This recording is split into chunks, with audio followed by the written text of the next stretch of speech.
The okayest GM, what is going on? Happy morning stream to you too. Yeah. Yeah, good morning. So, are we talking ambience music? If so, I really like audio. You know what? I'm going to bring this down a bit. I like it up in the corner because I don't like it taking up too much of the screen. But I was looking at yesterday's stream and I was like, I can turn bits of this into a video. But because I'm so slow replying sometimes, the chat would move all the way up to the top. There'd be an important chat there, and then it would move slowly up to the top.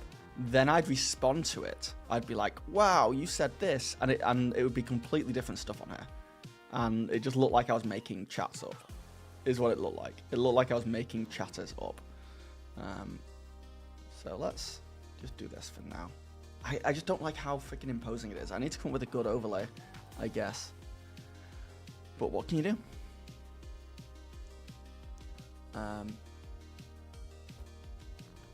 For ambience at table, use app Pocket Bard. Are we talking ambient music? If so, I really like tabletop audio. So, here is the situation for music for me. It has to be copyright free. And it has to be easily so. I love the idea and still may go down the route of using Describe, because they have tons of music and I sponsor the videos and I really like their stuff. But I have to like get permission to use their stuff and like put it in the description of stuff, which is fine and I understand it, but like it's just an added step that if I miss, it causes a lot of pain when I don't want to get copyright struck, right? It's just risky stuff. The thing I use for music in my videos and this live stream is, I mean, this is kind of a mix of just copyright-free stuff, like Nintendo music, but also I use a thing called Epidemic Sound, which is like really common for creators at the moment. You'll recognize all the music from like different stuff. And I've noticed like other actual play creators use it as well. Like I think it's what was being used in like Dimension 20 on a bus and stuff like that as well. Any particular kind of music you're focused on adding to a playlist? Yes. So the two use cases of this are to use in my games when I stream, like my live actual plays, which I want to do more of. And then the second use case is use in my just chatting streams. So gaming streams, like where I'm playing a TTRPG, and then just chatting. I think if I get a good collection of stuff that I can play in the actual play, I can just take that and play it over this, no problem. So what do you guys think? When you're playing a game, in my mind, I need at least 3 separate playlists to switch to, if not 4. One is like upbeat, not in combat, just role-playing, chatting. You're in a tavern having fun, right? Or you're in a city, or you're like traveling on the road. So we might need even more, actually. That's a nat 20. Oh my god, Ringtail, nice work. That's huge. All right, let me roll some duality dice. See if we can get crit fold up. That's an astonishingly bad roll.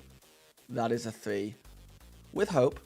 I always say the hope is the first one that rolls, that appears on that action roll down there. This is really bad. It's a really bad roll. CJ, what is going on? I'm good today, thank you for asking. Started GM because I learned a lot from me personally. Thank you, Art. I hope you didn't learn too much. I hope you learned that, like, if I can do it. I hope that's what people learn from me. What tool am I using for rolling? This is DDD dice. That's not a stutter, I think it is called DDD dice.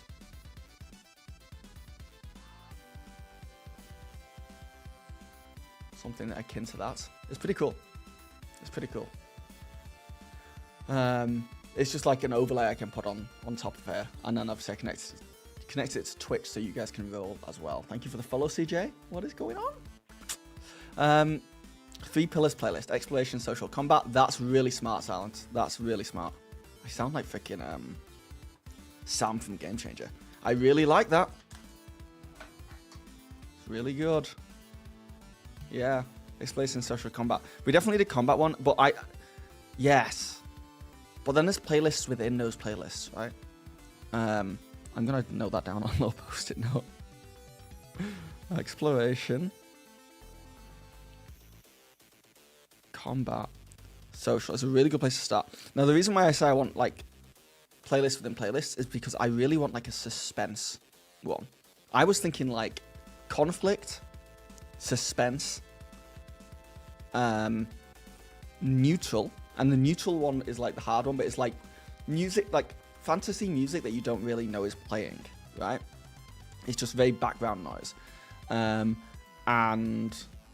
then upbeat, almost comical music that's playing. And then even in combat, like you want 2 types. You want combat music that is like, this is dangerous, oh my god, we're all gonna die. And then you want music that is like heroic, like we're the heroes, let's do this. You know, the Naruto music starts playing and he goes, huh!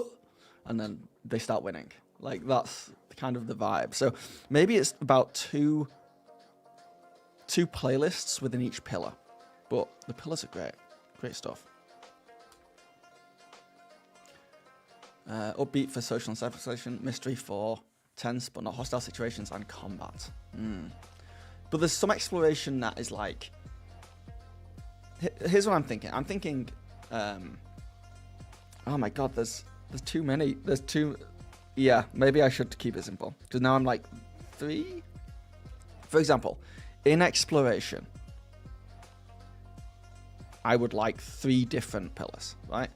My exploration musical playlist for my games would be suspense as they move around, or like something like, oh, there would be curiosity, which is different from suspense. It's more like, oh, what's, maybe even wonder, like, what's out there? And then exploration, just traveling. You know, Lord of the Rings music, they're just walking across things. Like almost montage, I think I might even call that. And then combat, you want like dire, like, oh my god, we're all gonna die, like this is the worst thing, combat. And then you want heroic. And then social, you want like neutral, comic. Well, those are really the only 2 I kind of want for social. Neutral and comic. But and then you can like dip into like the suspense sometimes for social if it's a big like social thing. Have I tried Pocket Bard for music? I have not. I have not.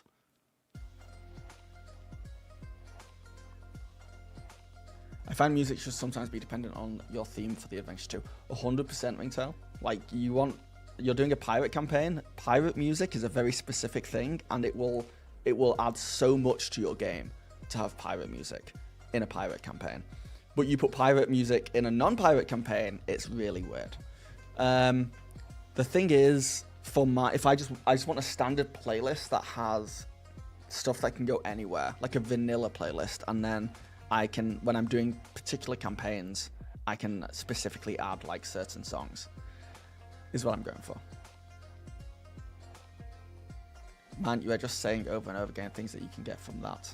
Yeah, but is it copyright free? Like, am I guaranteed no issues with that stuff? Is the question.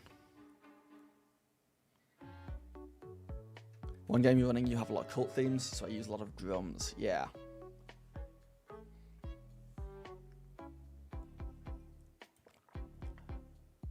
Ooh. Yeah. It's hard, but I have a subscription. I've used them a lot. I'm using Epidemic Sound for this, is the thing. So we'll get that up in a minute, and we'll go through some songs, and we'll just see what that's like. I don't know how, and I think it'll be fun to figure out like fun songs and where it would go in the playlist. As a player, I find sound and music distracting during online games.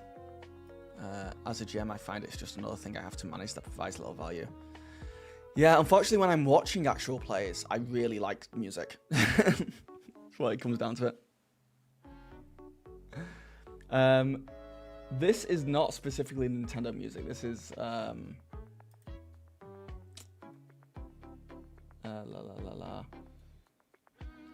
this is from Game Chops, who specifically make copyright-free music. But I don't trust it, which is why I want to create this playlist.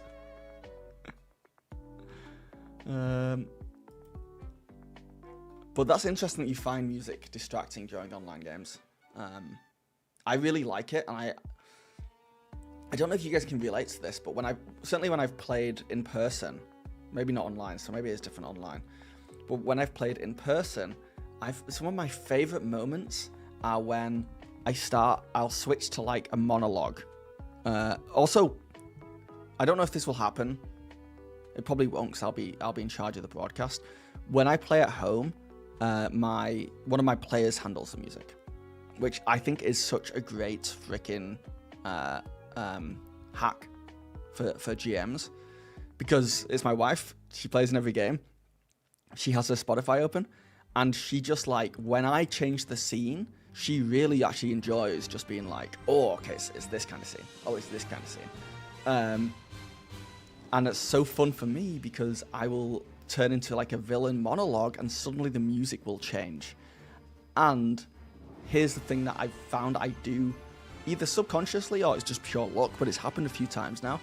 I will like, because I recognize a lot of the music that's playing, even just subconsciously, it's a lot of video game music and stuff. I will like know when like the beat drops. I'll know when it takes a turn, and I will kind of plan subconsciously. I'm not a mastermind here. It just kind of happens.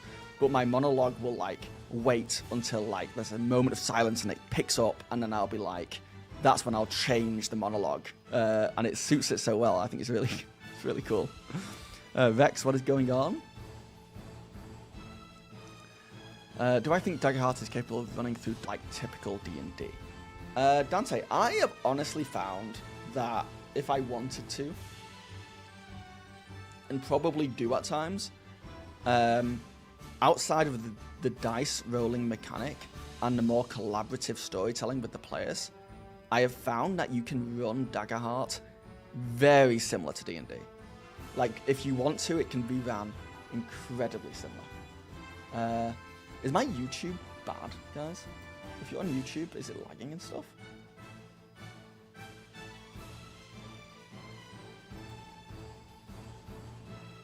Am I even live on YouTube?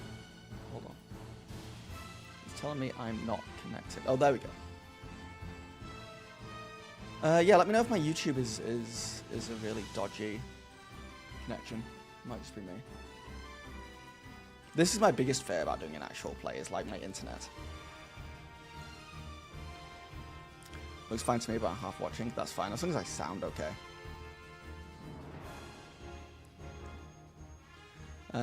Crimson Photo. If you use minis and a map and rules, Daggerheart does really well with dungeon exploration. YouTube looks fine. Good. For APs, I really like having a producer that handles pushing the stream live, and I coordinate with them to know what scenes are likely to come up and what music should be playing in the background during them. Kind of like how you have a player that does that. Yeah. That'd be cool. It's hard, right? If I'm live streaming and it's online and I have the broadcast, I kind of need to play the music on my computer, which I'm fine with. That's why I want this playlist, and I can just like, really, the goal of today is to get like a neutral playlist of fantasy music that can be played in any situation almost, and a combat one, right? A fight one, maybe a suspense one. If I can do that, I'd be very happy with today's work, and then we can expand that out like at a later date as time goes on. But the big one is like a backbone playlist that I can play 90% of the time would be really nice. YouTube's good. I think it's because my wife is like in a work meeting at the moment. How dare she? And then I'm streaming, so it's just the internet's being a bit messy.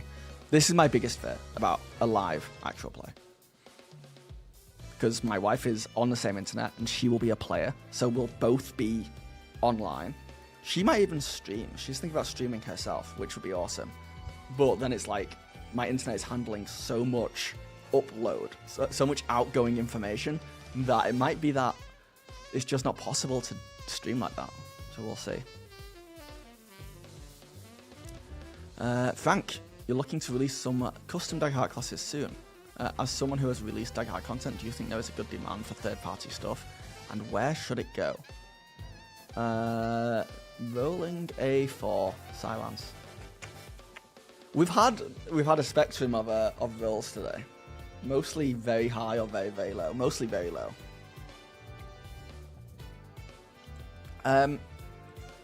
Frank, if I'm being completely honest with you, which is a phrase I say a lot, and it sounds like I'm not honest most of the time, because why would I need to preface that?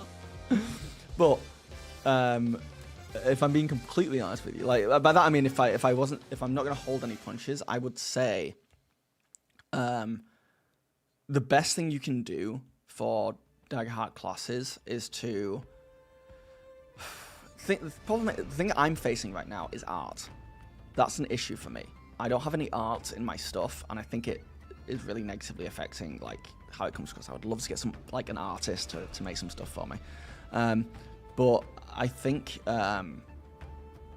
if you are gonna make stuff regularly, the best way to do that is to make YouTube videos and then start Patreon and then put the stuff on Patreon and then talk about it in YouTube videos. Like, that's me being honest. I'm not saying like everyone should just be a content creator. I'm just saying that that's the way that I would do it, because that's the most comfortable thing. Outside of that, Heart of Daggers, which we looked at yesterday, and even Drive-Thru RPG, putting stuff up on there is also really good. And I don't really know how it works outside of like, because I have my content creation side, right, which is my marketing, and even then I'm not doing insanely well with like making content. I presume a lot of the other Patreon people who are doing well, and people who make Kickstarters about Daggerheart, which I also want to look at, and people who sell stuff on like Drive-Thru RPG and Heart of Daggers and stuff, I presume they pay for advertising. I presume they have a marketing budget. So, but the beautiful thing is, if you just want to put stuff out there, like create stuff, put stuff out there, and maybe make some money, you can do that. I would suggest making like 15 to 30 page PDFs, design it as well as you can, and then put them up on Heart of Daggers, yeah, and Drive-Thru RPG, and a Patreon. Put it on all the stuff, like, yeah.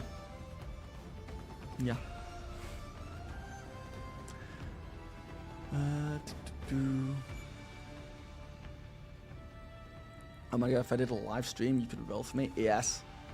Yeah, you could. Yeah, you could, because it's nat 20s as well. I actually... Silence, that's really smart. I actually really like that.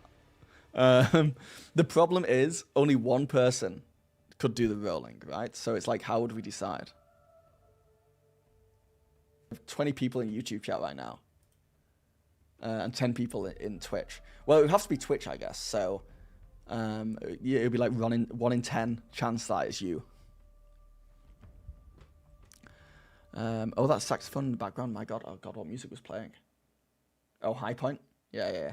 This music, while we're on it, is...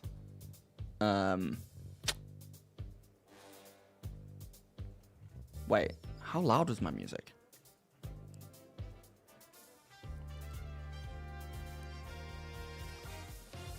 Am I losing my mind? I think my thing's broken. Is my music really loud?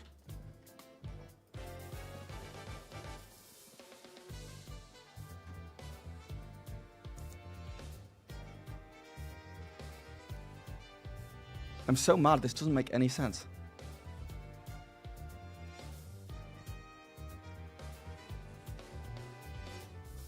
My sound controls I normally have.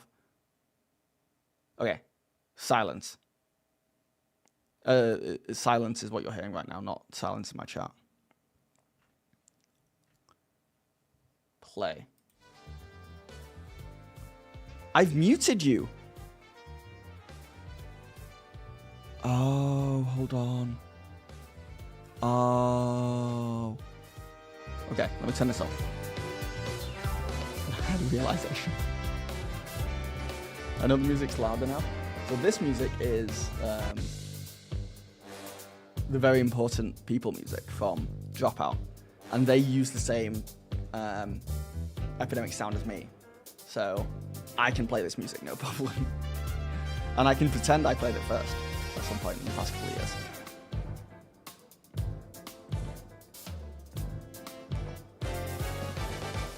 Only problem with streaming the game via Twitch is ads. That is an annoyance, I must admit. But then hopefully that makes people want to subscribe. That's really what Twitch wants.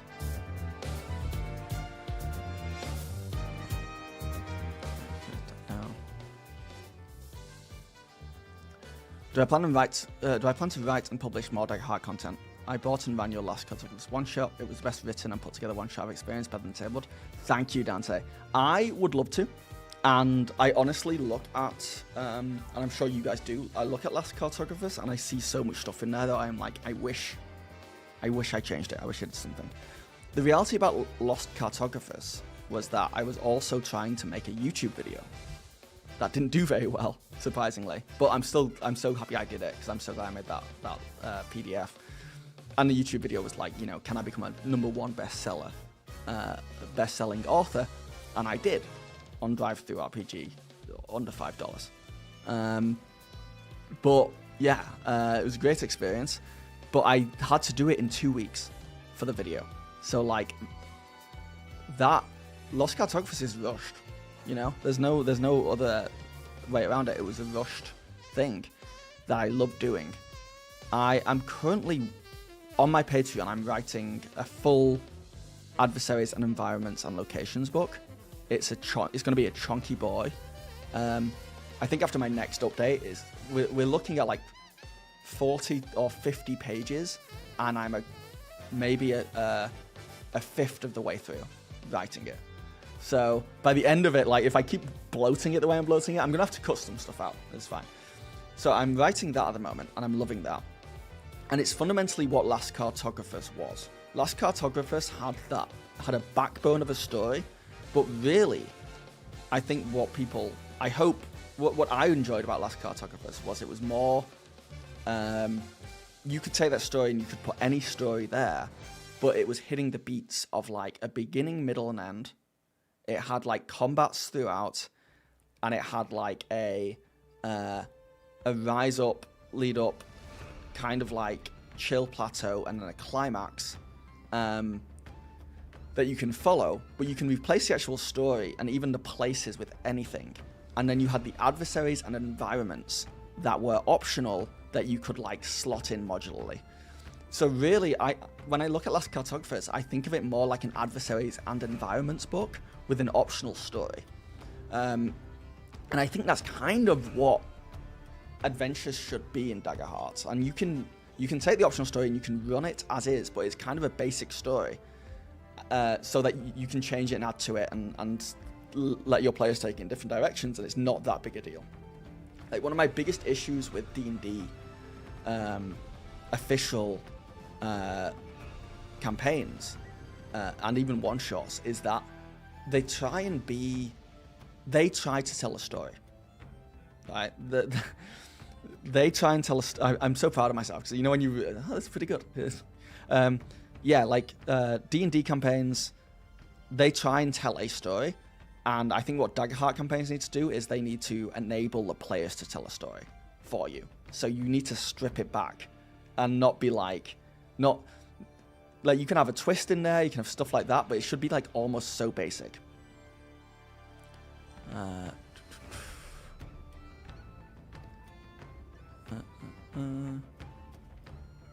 Sorry, I'm AUDHD. I don't know if that is a joke. I don't actually know what AUDHD is. Is it just like a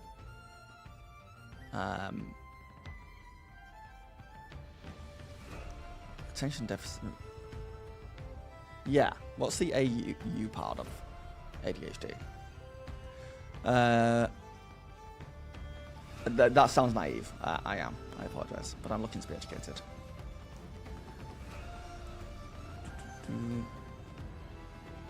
For 2 weeks, it went very well, dude. I ran it for my 3 kids, and it's become a long campaign where they're chasing down the rest of the elemental stones. That was the dream. Yes, I like that a lot.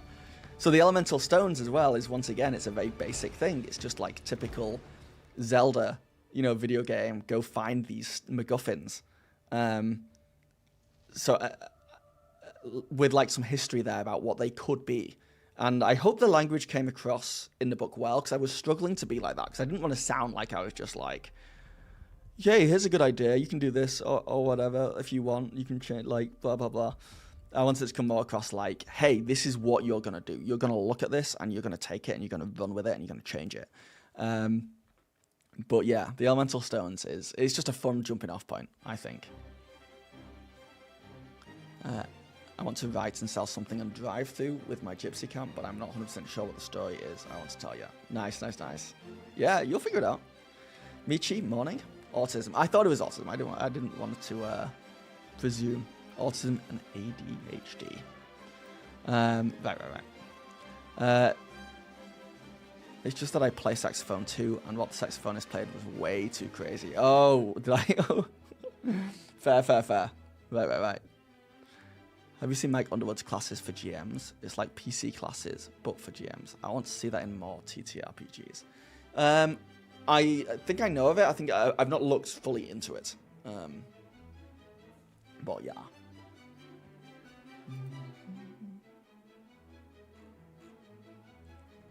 Okay, so.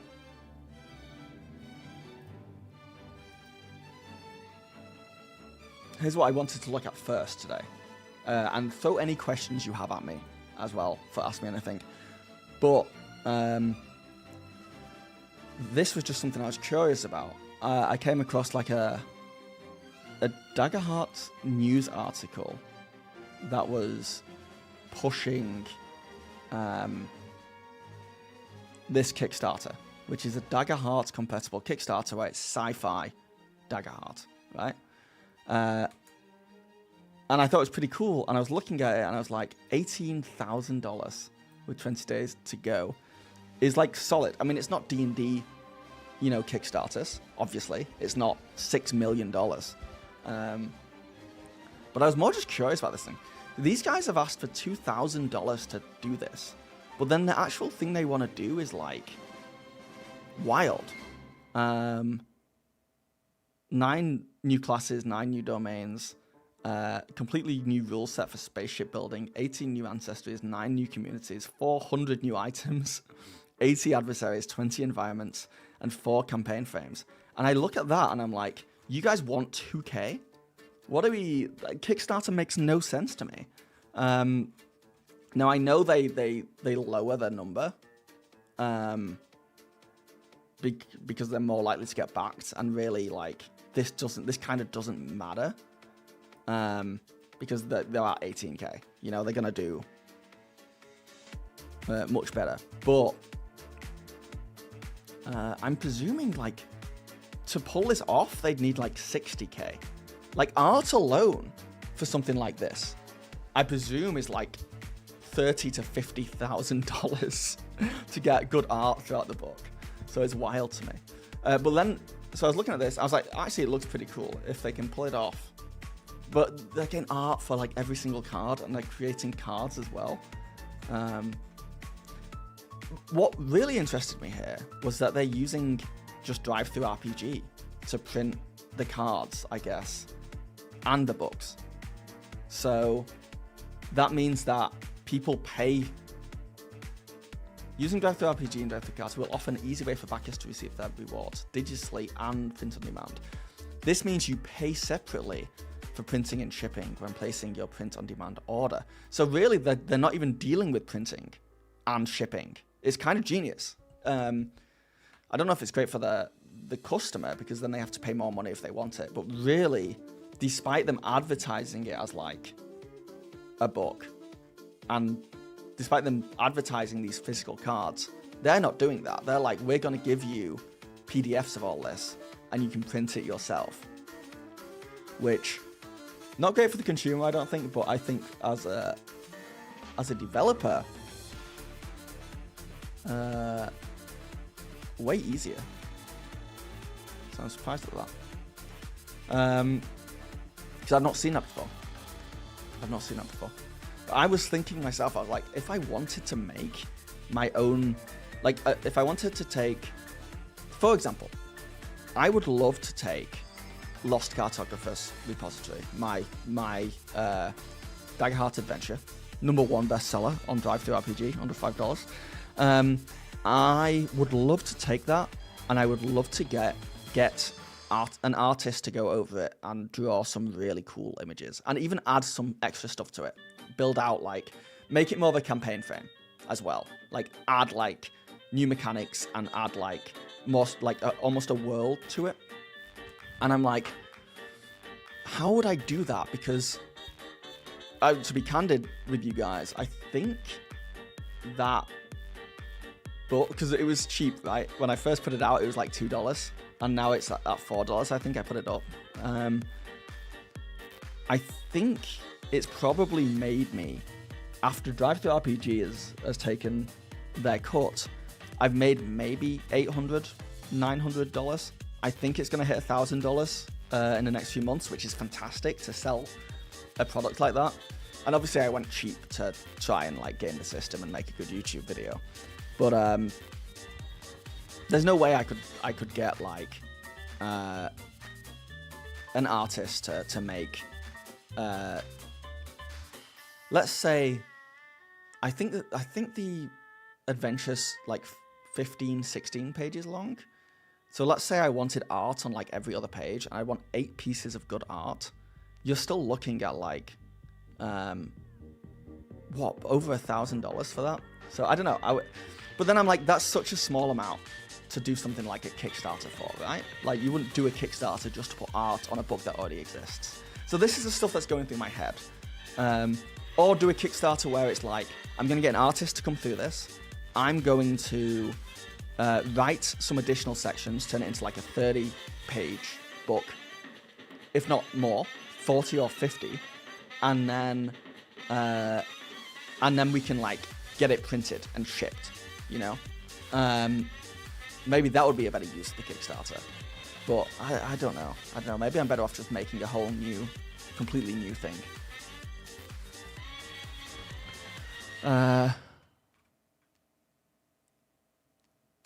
I also thought about making a new class and domain, but not 100% certain on what I thought would be cool yet. Yeah. Funny you say Zelda. My eldest son is playing as Link. It was Robinson, dude. You did an excellent job. Thank you. I'm not sure how. I learnt a lot.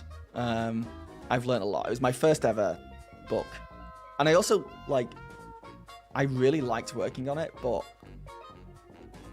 I never had that. I mean, I'm sure we all in our minds are like, I'd love to, like, publish a book, but, like, I'm much more, I'm like, in my mind, like, I like being a content creator and I want to make video content, right? So I feel a bit bad, because I know there's people out there who are desperate to write TTRPG books, and it's their jam. It just wasn't really my jam until I tried it, and I was like, oh, I like this. I want to do more of it. But yeah. I really like how Legend of the Mist formats its adventures. It has multiple modes to play it in. You could run it as a single large campaign or a collection of one-shots. Yeah, I like that stuff, Humble. I really like that stuff. I mean, I say it a lot. It's kind of a catchphrase for me. I'm sure it's used elsewhere, but I don't see it used as much for TTRPGs. But I really like modular campaigns.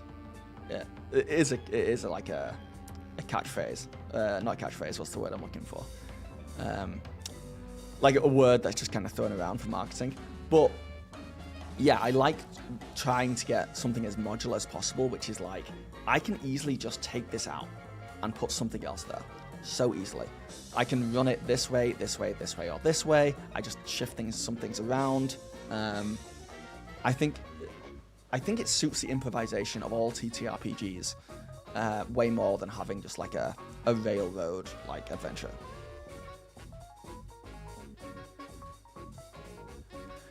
Drive-through does print on demand, so it reduces their production costs. It's quite smart. I wonder if they have anything, because I feel like it's fully automated.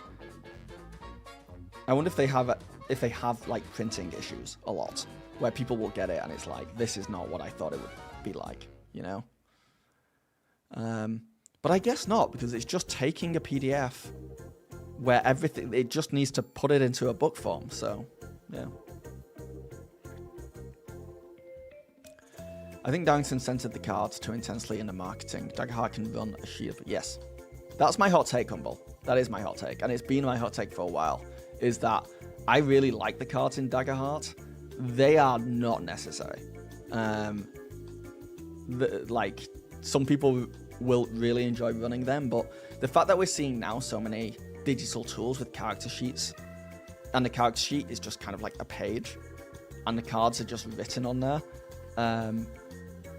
it's definitely not needed. The place where I think the cards are the most useful is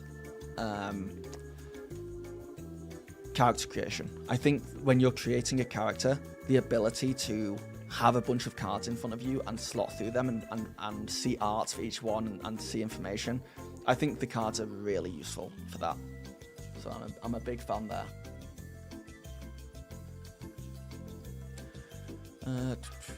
James, you're DMing a Daggerheart game right now with 3 custom classes you made for the universe. No one chose them to start, but they've made secondary characters with them. Makes me think Blaze of Glory will happen. Nice. Yeah. You know you can make it happen. Just saying. You can pull that trigger at any point.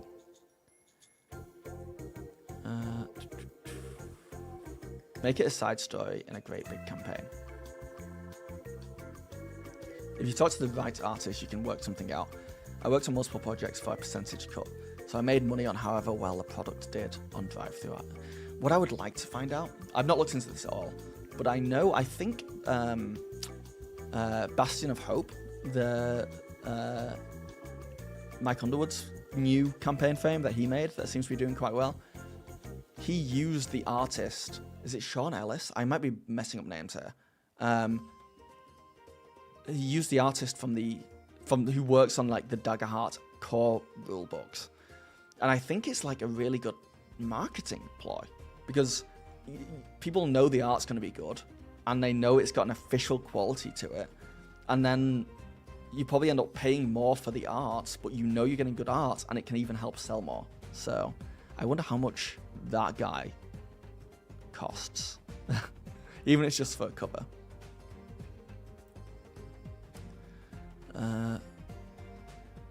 Problem with drive-thru's production quality in general is that it's just kind of contentious right now. Like drive-thru RPG is just with the AI situation.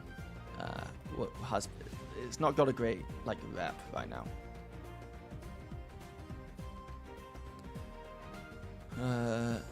When you do your character sheet on Google Sheets, you just write your own descriptions and stuff for it. It's so much faster and cleaner. I don't need to scroll or look through 50 things to find what I'm looking for, then read 3 sentences of flavor. Yeah. I mean, at my table, when I'm playing with the cards, my players just put the cards in one of those one-page folders that holds 9 cards, so they can just see them all. So it fundamentally is like a character sheet. I do find that layout easier than just like a D&D character sheet where you just have a list of like spells and stuff you can do, and there's a lot more text, it feels like, and just a lot more all over the place. It is nice to have almost video game buttons you can press, like a hotbar. So I'm not anti-cards, I like the cards, but it is true that they're not necessary.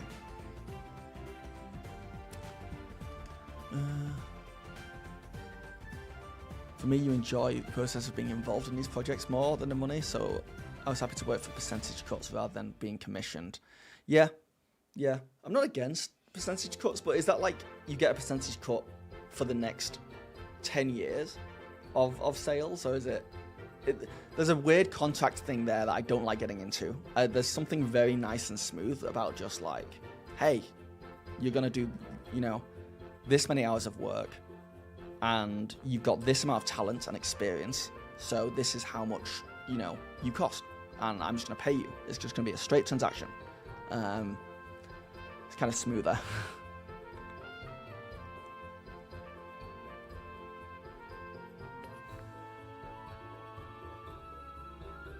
You also have to keep in mind that Mike is a published novelist as well, so he probably is well versed in the publishing realm. That's true, yes. Yeah, and he probably has like a fan base who just like him for his writing. Yeah, the AI situation is getting worse. That sounds like a YouTube video title. I keep planning to try and get back to making third-party content, especially for Daggerheart, and trying to get human-made stuff back on there. Yeah. Yeah.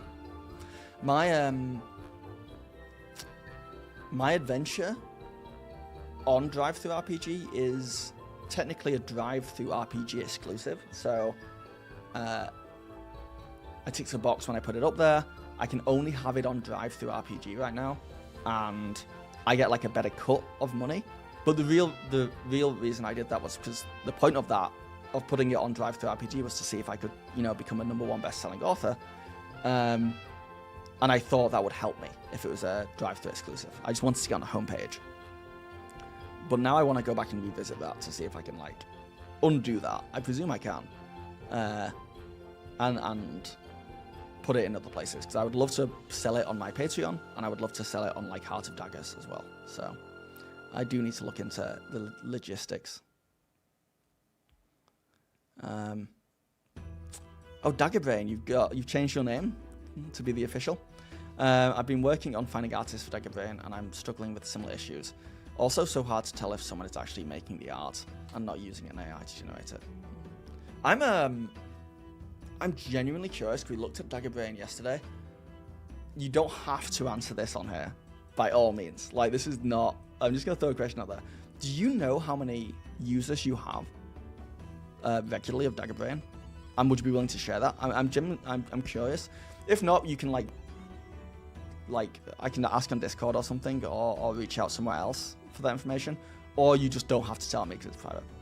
Okay, you told me. Amazing. You're awesome, Daggerbrain. So 12,000 total, about 30 a day. So 12,000 on Daggerbrain is that's a solid amount. And then, sorry, 1,200, not 12,000, blah, blah, blah. Solid amount, because Daggerbrain still no marketing, still new. You're kind of word of mouth, right? So that's really solid. I wonder, do you have any plans to push into a marketing I don't know what's your plan with Daggerbrain, or are you just kind of seeing where it goes? Because I know you have the subscription thing as well for unlimited stuff. But I think it's really cool. I think it's really cool what you're doing, and I thank you for it as well.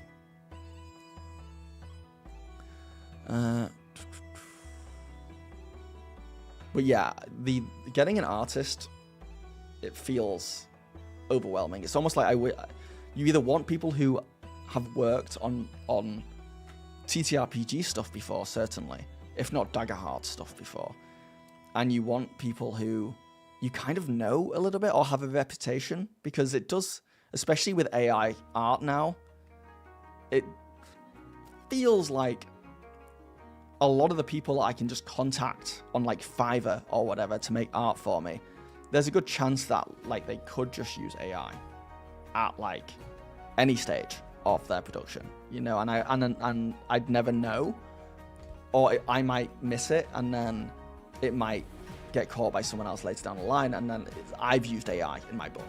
So that's that's one of the scariest things to me about artists. And that's exactly what you said, Daggerbrain. So I just took what you said and I made it longer.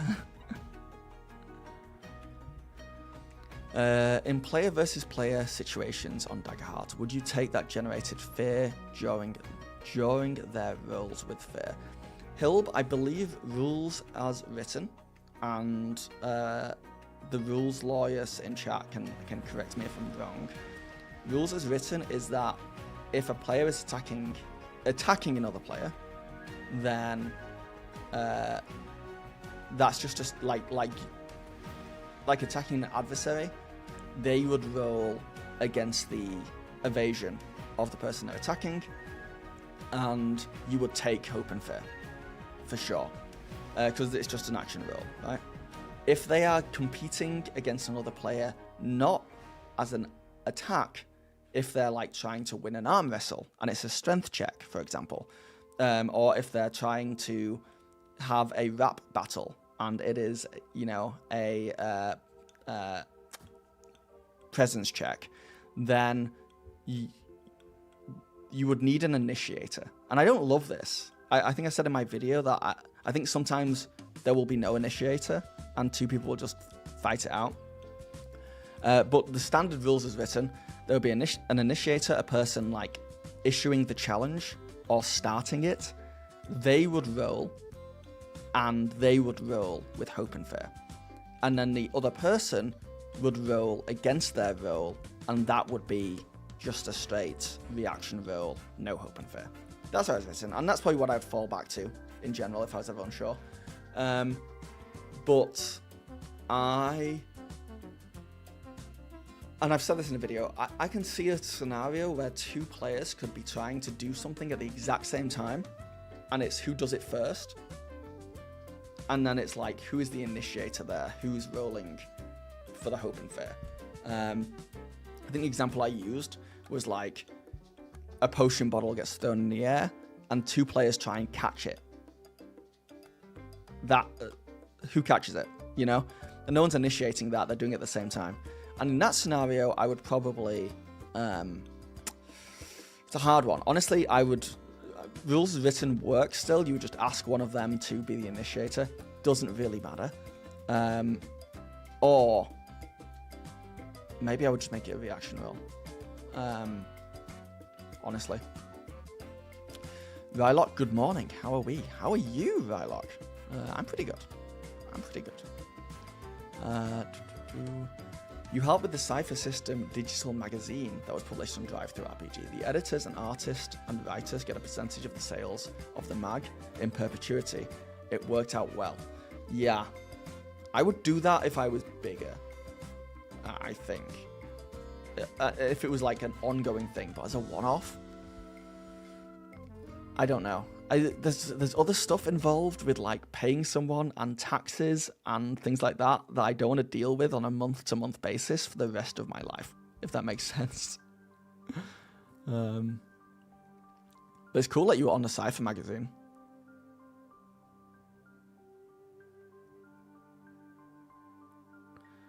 Time for you to bounce. Okay, Dante, thanks for popping in. It's late there in Oz. That's wild to me. I understand how the world works. But the fact that we're just on the internet together and you're just like, gotta go, it's freaking like midnight here when it's morning here is wild to me. There's a lot of artists on Twitch that stream their work. That is true, Mitchie. And then they're other creators as well, so I get to support them. Maybe I'll look into that. Have I checked out Daggerheart and Alchemy RPG? I think the pre-order window is opening.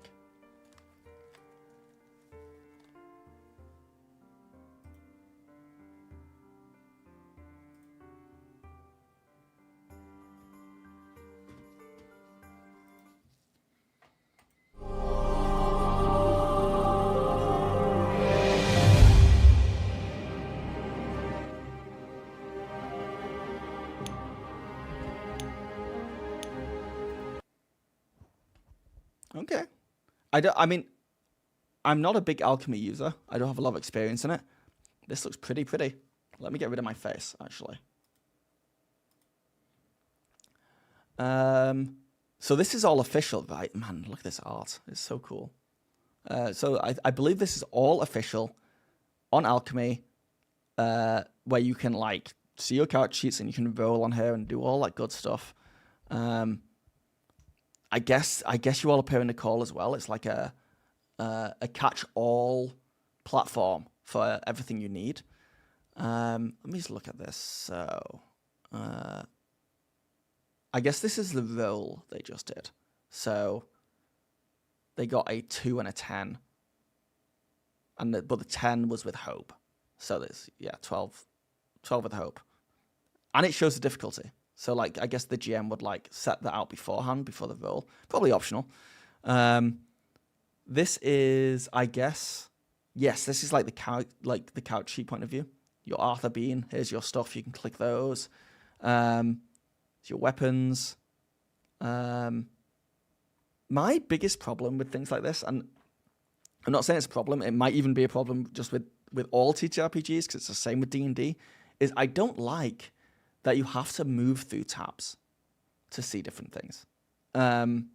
It's honestly why I liked Daggerbrain, which is just one sheet, and like the way the cards are laid out is like you can kind of see everything on there. Maybe you can click into other tabs, but like, I wish other stuff was on here, you know?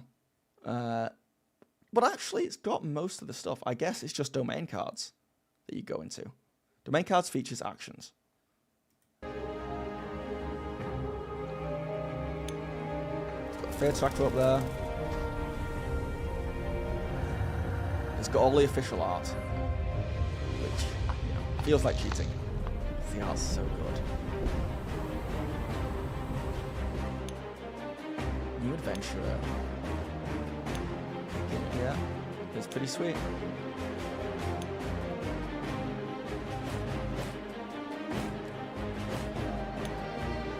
This so far feels like it's a... we'll see. I don't want to say anything yet until I can play around with it, because obviously this is being made to look as good as possible.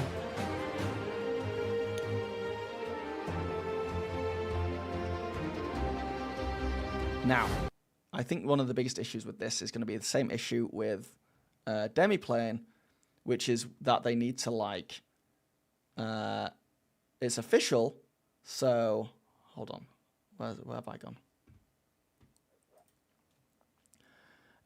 It's official, so you're going to have to buy the core rulebook again, I think, on here. We'll see how that works out, but yeah, pre-order. Let's find out how much it is to pre-order. Alchemy.com/Daggerheart. But it looks good. I'm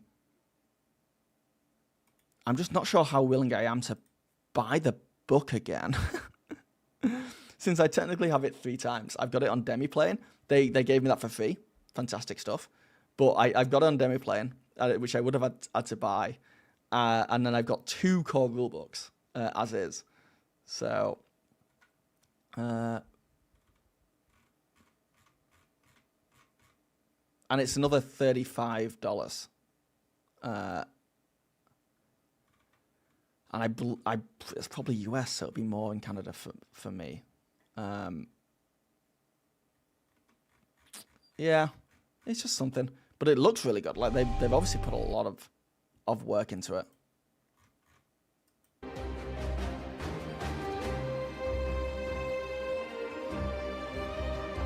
No paywalls, no microtransactions, no limits. No subscriptions. So that's interesting.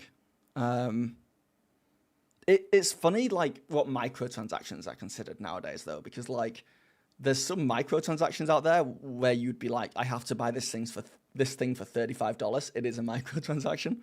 But I think that's just more the state of video games nowadays.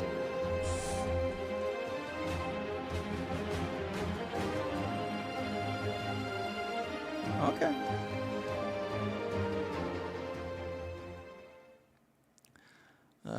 Yeah, easily create characters, no limits. Manage and play your characters seamlessly. Skyrim has already proven a business model of just selling things over and over again. Yeah. $35 doesn't feel like a microtransaction. Yeah, but I'm just saying, like, I don't think we've ever defined microtransaction. I think we need to do that as human beings. Because there's some video games out there that will be selling stuff for way more. And it would be fundamentally a microtransaction.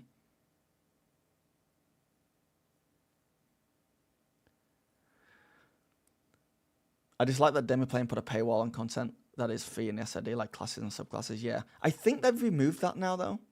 But yeah, originally it was kind of like annoying. Do I have plans for more actual players? Enjoyed watching the first one earlier this week. I do. Beholder. I do. I've not asked my players yet, so I don't know if I can get them involved. Not asked all my players anyway. But I would love to do one, not this Friday, but next Friday, live. But it'll be in the evening. So I don't know if people would watch on a Friday night live at least, but then I would edit it down. And I'd like to make it more, I guess, teaching different ways to play Daggerheart and getting more into like the rules of like countdowns and stuff while trying to make it entertaining. But that's my question for you guys. Would you guys like, if like I'm live now, would you guys enjoy watching a live actual play, either on Twitch or YouTube?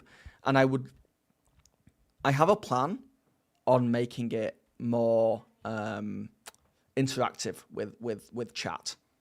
Not in like a gimmicky, I mean, it's kind of gimmicky, but not in like a way that destroys the game, but in a way where I take chat and I put it within the game world in some way. I don't want to spoil it. And that way the players, as player characters, can communicate with chat whenever they want, and chat can even affect the game world. You know what? I don't know why I'm hiding it. It's fundamentally, I'm working on it, but I want chat to be a magical item in the world that just speaks gibberish. So the players can look at it and be like, this item just said this. It makes no sense because they're talking about a TV show that just came out. But then in certain scenarios, this item, it's like sentient. It's just insane. It's you guys. It's got 1,000 people in it. Or I should say it's got 13 people inside it. But yeah, like the chat can attack through this item. It can change things, outcomes and stuff. I think it'd be fun. I'm sure the actual players have done something like that. But yeah, if you're ever looking for a digital artist or graphic designer, I'll throw it out there that I'd be up for a good professional one-on-one chat about it. I've worked on TTRPG stuff before. Dante, thank you. I will keep that in mind. I don't have anything solidly planned currently, but it's definitely worth networking over.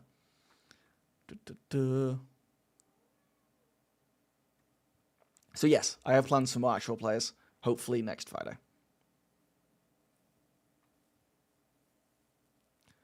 I mean, if you throw a bottle at two people, it does sound like a reaction. That is true, Michi. That is true. I kind of want the alchemy stuff, but I hate having to pay for a third copy of the game. Yeah, yep. We're on the same page.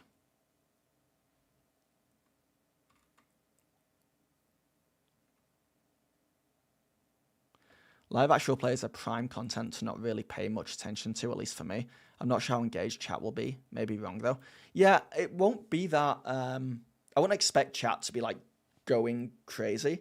But it would just be more like... I don't know. I want to see what the experience is like of doing it live. And then editing it down from there. I think it would be a fun experience. I want to go live more in general as well. And also, I think there's something nice for people to watch a live stream, even after the fact, and be like, okay, so this is how people GM normally when there's no editing. So I won't be able to cut out all my and my R's.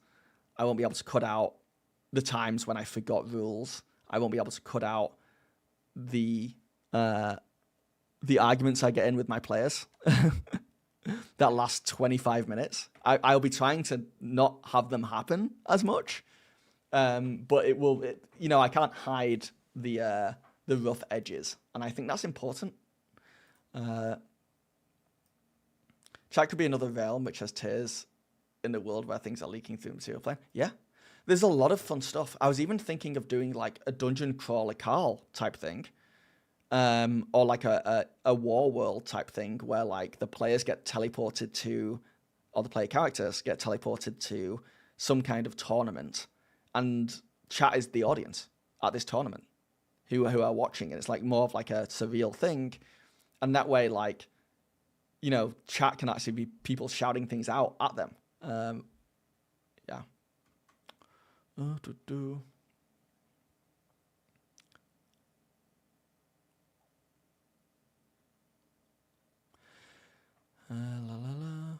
The trapped collective souls of other planes. Yeah. That's kind of what I'm thinking.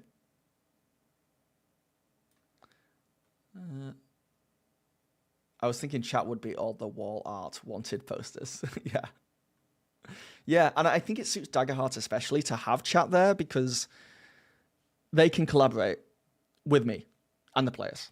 And we can like create something as a whole thing that I think is a lot harder to do in other TTRPGs.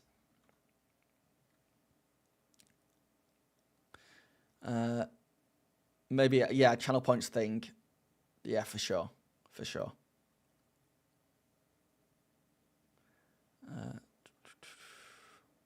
You'd watch if you were around. Yeah, I'd want people just come in and out of it. I don't like expect people to be like, I'm going to be here for 3 hours while these guys stream. But my fear would be that 0 people are in chat. And I'm hoping people would show up just to see what's going on. Yeah, no makeup over the actual play pimples, yeah.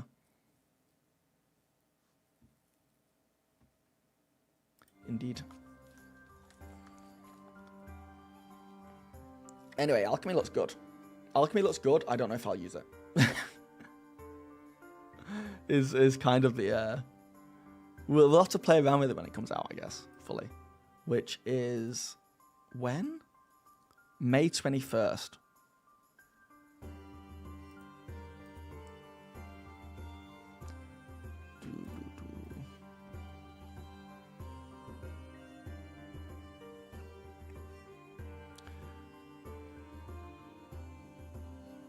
Alright. Okay, so let's... Oh, yeah. I'm all over the place. We were looking at Kickstarters, and I did want to look at, like... So these are the most popular Daggerheart Kickstarters, as in made the most money.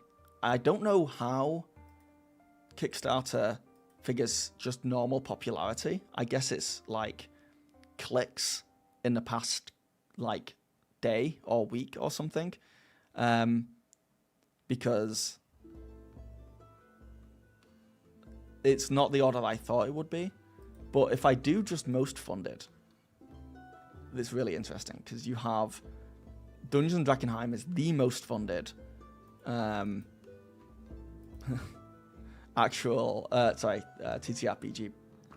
Daggerheart book at almost 700k, which makes sense. It's the Dungeon Dudes, and Dungeons & Drakkenheim originally was really popular. The most insane thing here is that it's Canadian, by the way. I guess in US it's $500,000. And the insane thing here is that they only wanted 20k. I don't understand how Kickstarter works. They only wanted 20k to do this, which there's no way they could do this. So obviously, like, I want to know what this real number is. I want to know what their number. I know. DM Lair did like a Kickstarter for a board game not too long ago, and I think they had something like 20k.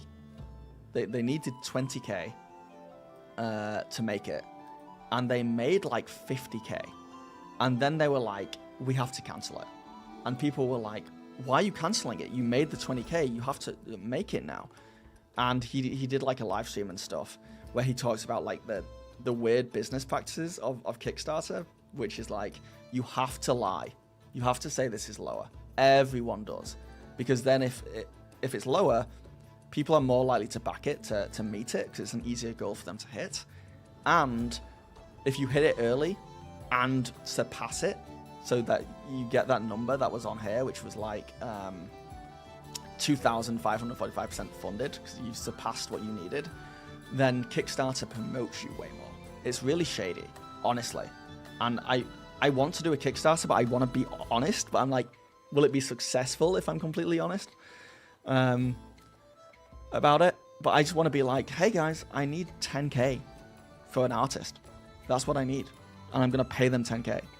And anything over that, I will like pocket. I will put into my next Kickstarter, or I will like use it to pay rent, because it won't be that much more, right? If I made any more, or like anything over this will be split, and half would go to the artist and half would go to me, or you know, like anything over that will go into like, I will add more stuff to this book than just art. But yeah, I don't know. It's so weird. It's so It's so weird. Anyway, so they've done really well. 500k USD. That's the best Kickstarter for Daggerheart, which is really interesting when you think about it, because if the most, I mean, Legends of Adventures have just destroyed it all, but if the most, before Legends of Adventures just did their book, where they're like on 7 million now, before that came out, if the most kickstarted or funded D&D book was like 5 million, let's say, 5 or 6 mil, and the most funded Daggerheart book is 500,000, this is boy math. This is not real. This is just conversation. I hope you guys understand that. I know this is not how it works. There's a lot of the variables, but just on the base of it, it looks like Daggerheart is like a one-fifth, or like a fifth as popular as D&D, which is huge. Once again, boy math, not accurate in any way, shape, or form, but just from a Kickstarter perspective, because it's not accurate because like there's so many other D&D Kickstarters that are also doing very, very well. And I think if you looked at it, the amount of money going into D&D Kickstarters overall, the amount of money going into Daggerheart Kickstarters, it would be more like 1 in 100. one out of 100. Like D&D is 100 times bigger than Daggerheart.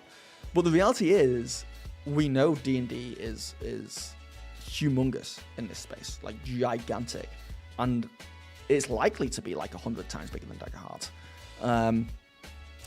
So seeing stuff like this is like, oh, I guess the pie that Daggerheart is getting is more than I thought, you know? Boy math is not valid without references to Rome. Like how Rome was like the, biggest empire at one point. That's what like D&D is kind of like. And Daggerheart is like the, I don't know. The soldiers at the Battle of Thermopylae.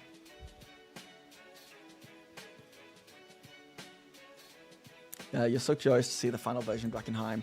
The fact that Mike Underwood worked on it was the reason I backed it. Nice. I'm glad Mike Underwood has such pulling power here.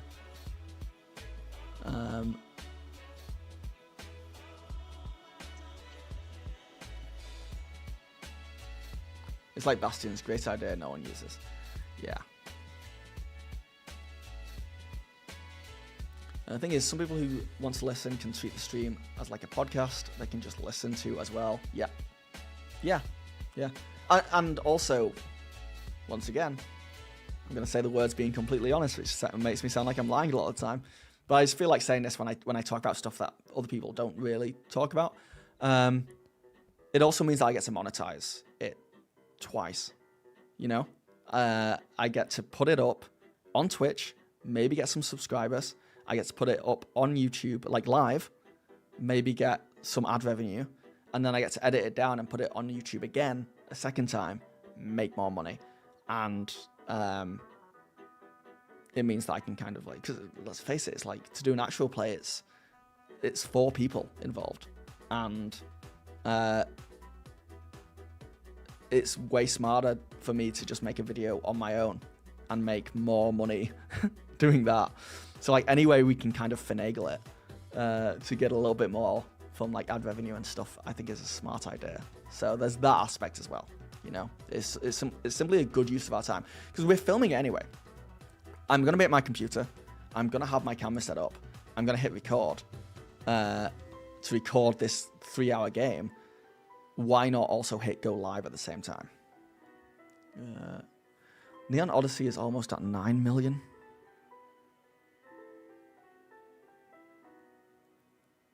I'm so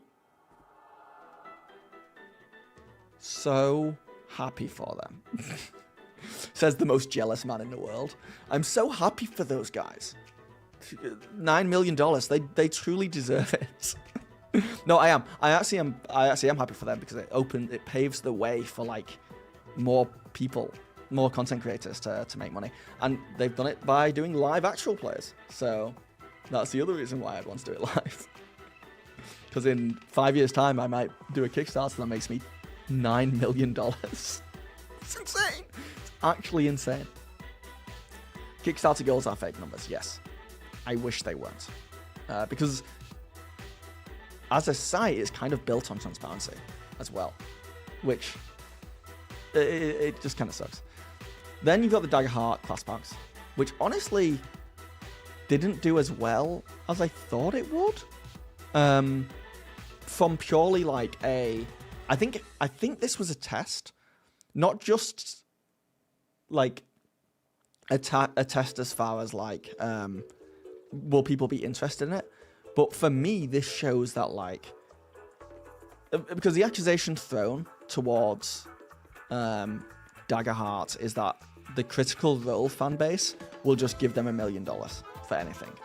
So they'll do a Kickstarter and their fan base is just so, you know, so generous that they will just like make it succeed. And I've seen people throw that at Daggerheart being like, oh, of course it succeeded. It's Critical Role. It's not a good game. The fan base just did it. And I think this was proof that like, if they try and make something that not that many people see value in, they won't just throw money at them.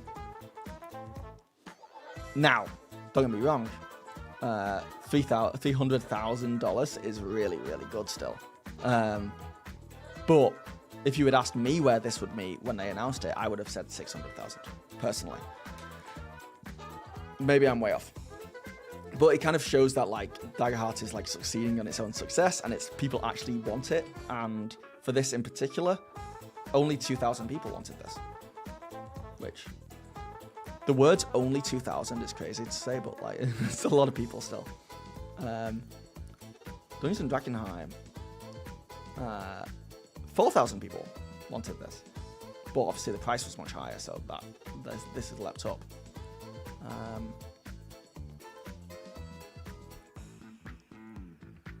I wonder if the 20k is the down payment like you do on a house. Yeah, the point is that like they say we need 20k to make this, and if we meet this goal, we will. And then they get 21k, and they have to say, okay, we can't make this. We actually needed another 20k, or another 40k. I'm so curious to see the final version of Daggerheart. The fact that Mike Underwood works on it, so he's in the back to it. I think I already read that. I apologize.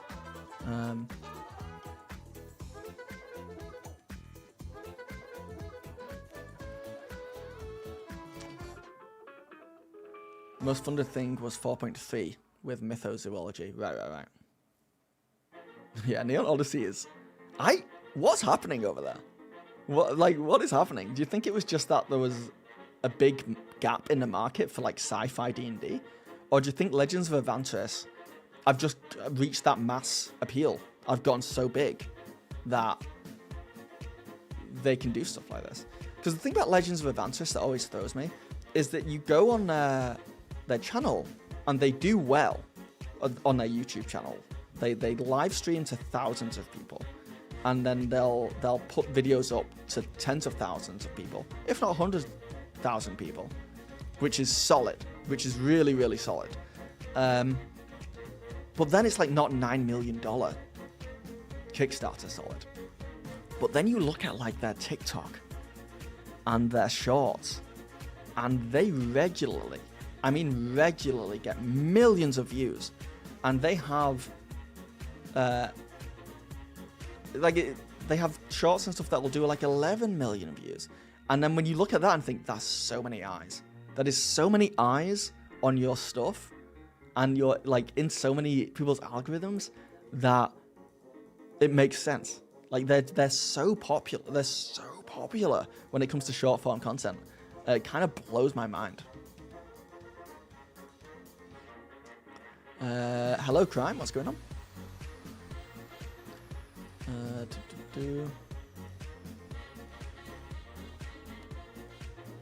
Augustella, I think you got to factor in the percentage of D&D players that get kickstarted probably low, versus the percentage of Daggerheart that would do a Kickstarter probably a lot higher.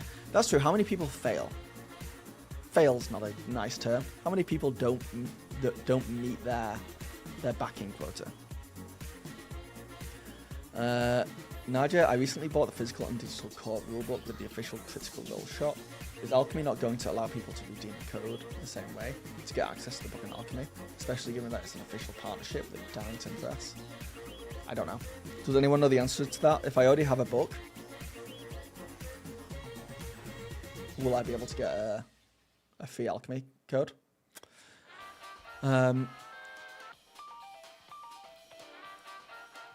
No, that guy that was like, if you play Daggerheart, you don't know good games, is the most jealous. Yep, I know the guy you're talking about. He was like, Daggerheart is a bad system because of this, this, this, and this. This is an unbiased review. Also, I'm making my own TTRPG that is competing against Daggerheart. You should check it out. And it's like, okay, dude. This is not an objective opinion. This is a marketing ploy. I think about that review of Daggerheart a lot because it was one of the bigger negative reviews. It got a lot of traction, and the more I think about it, the more. And no shade on the creator at all. Like we make videos, we get our opinion out there, and his was more like a live stream. I think he was just talking at the camera about his opinions of the game. But he's so wrong on so many aspects. And now that I've played it more, and he also hadn't GM'd the game. He wasn't a games master. He had played the game, and he was talking about the game master side of things. And I'm like, can you really like talk about this when? And it's one of those things as well where I think he described like how something worked, and the GM had misunderstood a rule, so they were playing it wrong. And then so it's like you cannot stand by your review of this as terrible when you weren't GMing it and you were playing it incorrectly, and your biggest issue with it is that the marketing says it's narrative first or fiction first or story first, and you think it's not. I think that was his biggest complaint. It's a bad game because the marketing was wrong. But anyway, I don't want to get into like the old grumpy man mode. I think if they added anything new to the class packs, it could have been huge. Yes, I think so. I think you're right. I was even expecting them to be like bigger or something, which I guess is silly. But I don't know. Yeah, truly, the fact that you can go out and buy a class pack for, I don't actually know, but let's say $30 here in Canada, and then, or you could buy a core rulebook and get 4 times the cards for like double the price. It's just, my boy math is like, well, I'll just buy the core rulebook and just get like everything I need. But once again, a testament to Darrington Press. I don't think they were trying to make money here. They were just trying to give people more options, right? They were just like, hey, this might not be like a success, but it's going to be a success for the consumers, because there will be some people out there who do just want a class pack. Maybe they lose their like 1 or 2 cards and just want to replace those cards, so they'll buy a class pack. Maybe they're a player and they want to play a war wizard, and someone else in their campaign is also playing a war wizard. I wouldn't allow it, but maybe they'll allow it there, and they're just like, I want my own domain cards. But as far as just like making them a absolute huge success, I have found that like my players are pretty happy with playing with cards that are printed out from my printer, like no problem, with no art. You know, it's just like it doesn't. I'm sure there's probably card collectors out there who get more out of this than I would.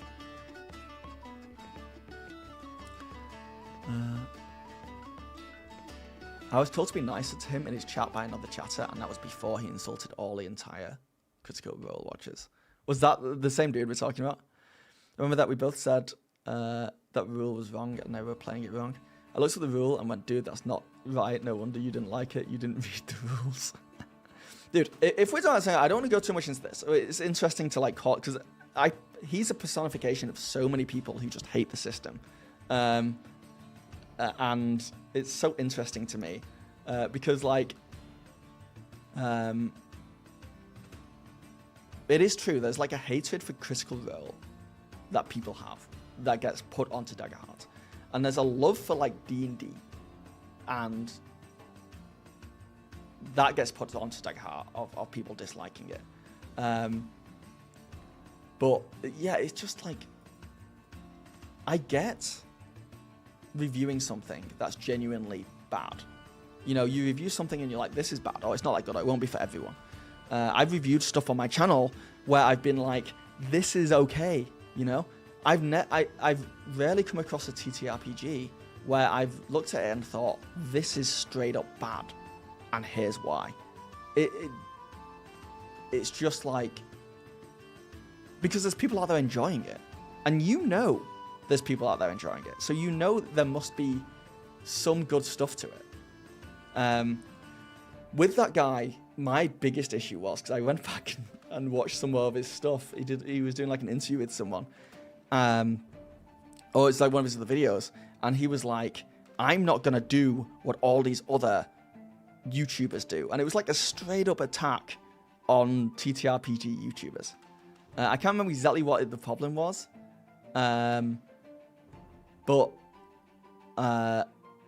he was doing it. It was like selling a Patreon or something, or like pushing a Patreon or something like that, and he was like, I'm not gonna do that, but also buy my book or something like that. But it's very obvious to me when someone just has a disdain for a certain type of person, and I see it a lot in my comments. Some people just don't like content creators because they don't like see it as like a valid job, which fair.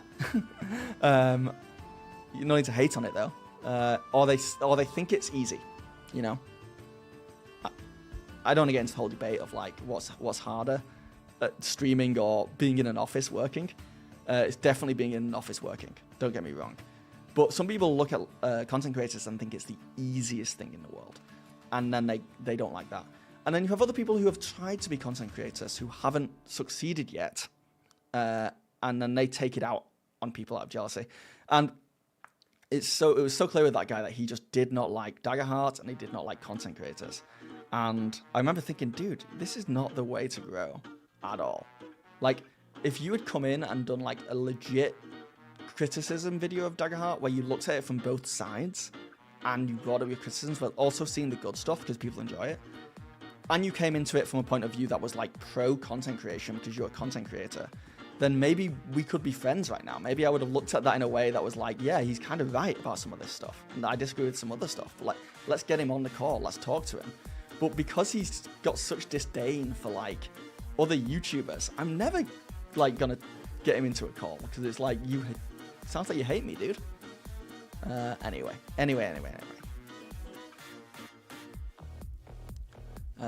Carl Razlar, hey, thanks for your videos. Do you have any tips for homebrewing adversaries? Yes, I do actually. If you have not yet, download the free homebrew guide that is on the Darrington Press website, and use that. I would say even over reskinning other stuff, because if you look at the homebrew guide that they have and you look at their actual adversaries in the book, it feels like the adversaries in the book don't use the same homebrew guide, which is really interesting to me. I think maybe they have the homebrew guide and then they playtest it. They create stuff and they playtest it and then change the numbers. But I think the homebrew guide is the best place to start. And then I might actually do this in an official capacity, but I think what is a good idea, if you are homebrewing a lot of adversaries, is to make default ones. It's a little bit of work at the start, but if you look at the homebrew guide, it has like potential like averages for how many hit points you should have, what the thresholds should be of certain, like of a solo or of a skirmisher at tier 1. It'll have like basic neutral things, and then I would just create the most basic version of a tier 1 skirmisher, and I would create the most basic version of a tier 1 solo, a tier 1 leader, and then I would do that then I would upscale that, because there's information about upscaling in that. I would upscale that to tier 2, to tier 3, to tier 4, and then I would just use them. And whenever I'm creating something, I would reskin that, and I would add cool features. And if I want it to be a bit tougher, I would just up the numbers slightly. If I want it to be easier, I would lower the numbers slightly. But you just have that as the basic thing.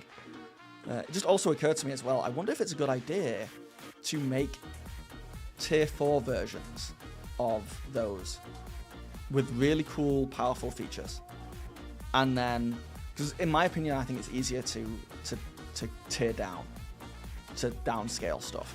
So if you have tier 4 versions of everything, then you can just be like, I'm going to take this and I'm going to remove a feature, I'm going to nerf a feature, and I'm going to lower all the numbers, and now it's tier 3. And I'll just reskin that to be something else. And then I'm going to take that and then do the same thing to tier 2 and tier 1. Apart from that, my only tips... Okay, this is a legit tip, actually, that I've not talked about, is don't get too caught up on the numbers with adversaries. Don't like, if you're like, okay, difficulty's 13 here, and it's got 4 HP, and its attack is this, but it's ranged, so it can hit people at far range. Maybe that's too powerful. It's worth looking at it a little bit and being like, oh yeah, it's ranged, they can hit people at far range, so I'm just going to lower the damage slightly, or lower the difficulty slightly to mark up for that. But be very quick about it. Like, don't get lost in those numbers, because it doesn't matter. Don't get lost in trying to balance it perfectly, because that's kind of the GM's job on the fly. You're giving them this, or yourself, this template, and then the GM, that works, then the GM is like spending fear or putting other adversaries with them.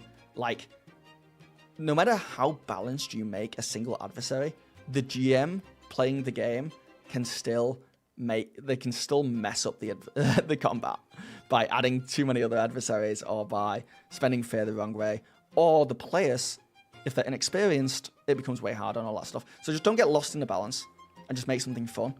And I think if you're just homebrewing at home, making adversaries that have a stress move, where they spend a stress or mark a stress, and they can like do their standard attack at far range, is really good. So it's like they're melee, but if they spend a stress, they use a sword, they spend a stress, they pull out a bow and arrow and shoot someone at far range, then you kind of have things covered in a really nice roundabout way. And then if you're into higher tiers, I do think adversaries live and die as how fun they are and how good they are on their features. And I think just having like one really fun feature that isn't an attack can really make a adversary pop. Examples of like features that aren't attacks are things that help other adversaries on the board, even heal them, or gives them advantage, or stuff like that is really fun. And then you're kind of collaborating between the adversaries in a way, and makes the players feel like they're playing against like an actual team rather than just individual adversaries. And other great examples of, I would say, like character defining features are just like leaning into the personality of the adversary. If it's like, on basic terms, if it's like a fire breathing dragon, obviously like a fire attack. Oh, sorry, the other tip that I came with today as well, if you're a fan of video games, don't be afraid of doing really basic video game stuff. Like, I had this idea for like a fire breathing creature, and I was like, I want a feature, an ability where it like breathes fire and attacks everyone within very close range. And I was like, how would it do that? How would it attack someone behind it with a fire breath? And I just remembered like Bowser from video games, or like I think certain things did it in like Zelda and stuff. It's very common where it would just have a move where it would just like fire breathe and then just spin round, and it would just hit everyone. And I'm like, that's so dumb from like a fantasy TTRPG novel point of view, if you're fighting a creature and it just spins in a circle. But from a video game point of view, it's really good because it gives the players like an idea of like, okay, we know what this can do. We have to like go in, attack, and move out of that range. We're not safe behind it and stuff. And I don't think it really matters too much if you go video gaming. Anyway, that's my personal advice: don't be afraid of going video gamey with features, and use the homebrew guide. And I apologize for talking about that for so long.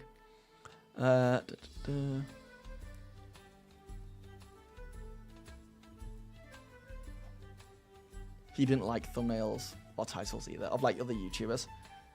And he seems to be a min-maxer that wants his entire party to be a min-maxer as well.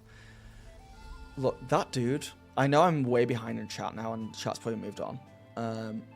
My fear is that I talk about something for so long, and I'm so far in chat, and then I make it all the way back down to the bottom, and people are like, "Hey Phil, you've been frozen for 23 minutes. We can't hear you anymore. You're muted." And I'm like, "Oh no, I said so much stuff." Thank you for the follow, Quirks LG. What's going on? Look, people who have problems with like YouTubers, thumbnails and titles, I get it when you have a title that is like, and I've crossed that line, and I've been scolded for it. The biggest scolding for me when I've made clickbaity stuff is that people just didn't watch the video. I was like, oh crap. But it works for some creators. I had one pop up on my home feed. Let me see if I can find it now. Is it still here? Just yesterday or today. That was like, you know, it was something like Hasbro just destroyed Wizards of the Coast or something. And I looked at it and I was like, that's annoying. Because I'm keeping tabs of the news. I'm looking at news feeds for this stuff, and there's no news. Like, no reputable journalist is talking about anything that destroyed D&D, or or like no one's like accusations thrown at Matt Mercer. There's no like reputable sources. So I'm like, this is bad. But then there's other stuff where if I made a video and I said, this one thing blew my mind about Daggerheart, right? That's sensationalism. You could argue it's clickbait, but then if the video I talk about one thing that did that stuff, that's just the YouTube game.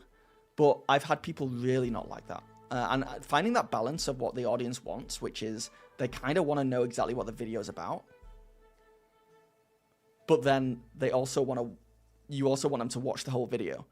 And finding that balance, I'm finding really difficult. And I do go too far sometimes while I'm trying to find it. So I apologize if you watch my videos and you're like, this is not, you know, there's no way I expected when I clicked on a video.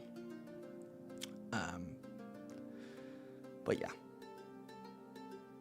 But hating on it, I think, like, the misunderstanding, when I have people who are like,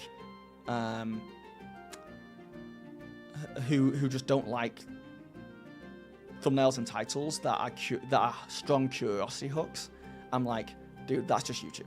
Like, if I didn't do that, I would get no views and I'd starve to death, unfortunately. And I don't know, part of me enjoys that kind of stuff. It's marketing, right? It kind of is marketing. But yeah, not saying I'm perfect in that regard though, at all. We've been trying to create actual plays for 7 years. You have to endure the struggle. Calrazia, that's awesome though. That's the Legends of Evantris. What's the word? Inspiration, I guess. Because Legends of Evantris, I think, was streaming to no one for years. For years. I want to say something like 5 or 6 years. They would stream weekly. They would have the mic set up. They'd turn them into videos, and they'd have barely any viewers.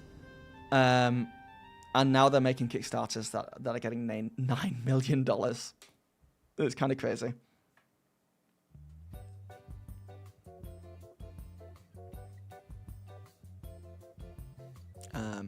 All right, last thing I'll say about that guy, because Mitchie, you're right. He kept saying, I didn't get to go in Daggerheart. When people are like, the system's so bad, you need initiative. I just didn't get to go.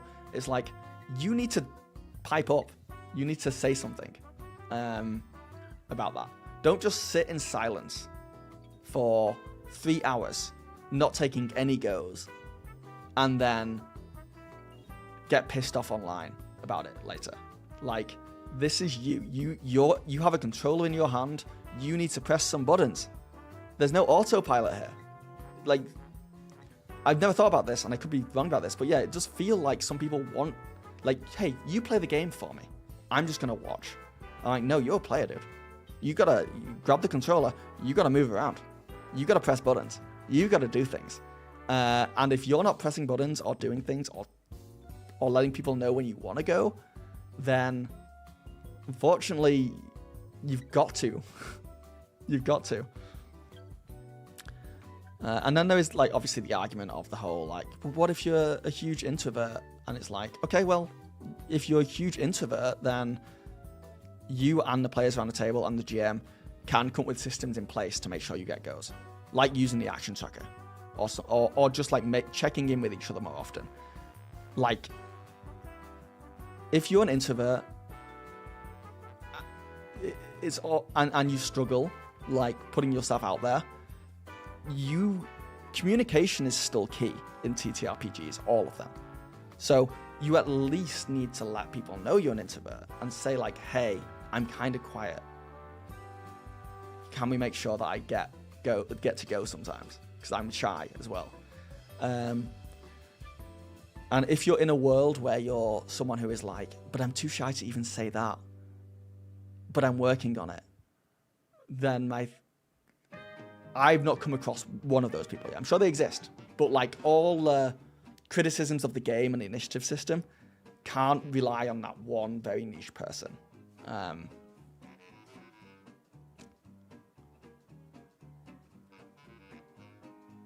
I just got hit with an ad right after hitting follow, so if you said anything, I didn't hear it, lol. Quirks, I thanked you for following me. So thank you.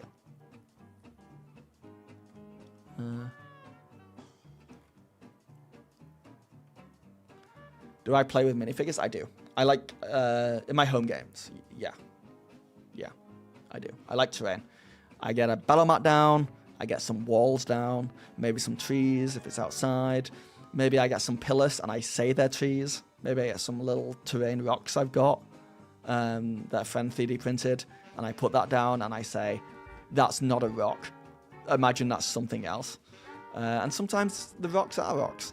And yeah, I like to allow my my players to kind of move around a little mini-map, but only for combat. I only do that for combat. I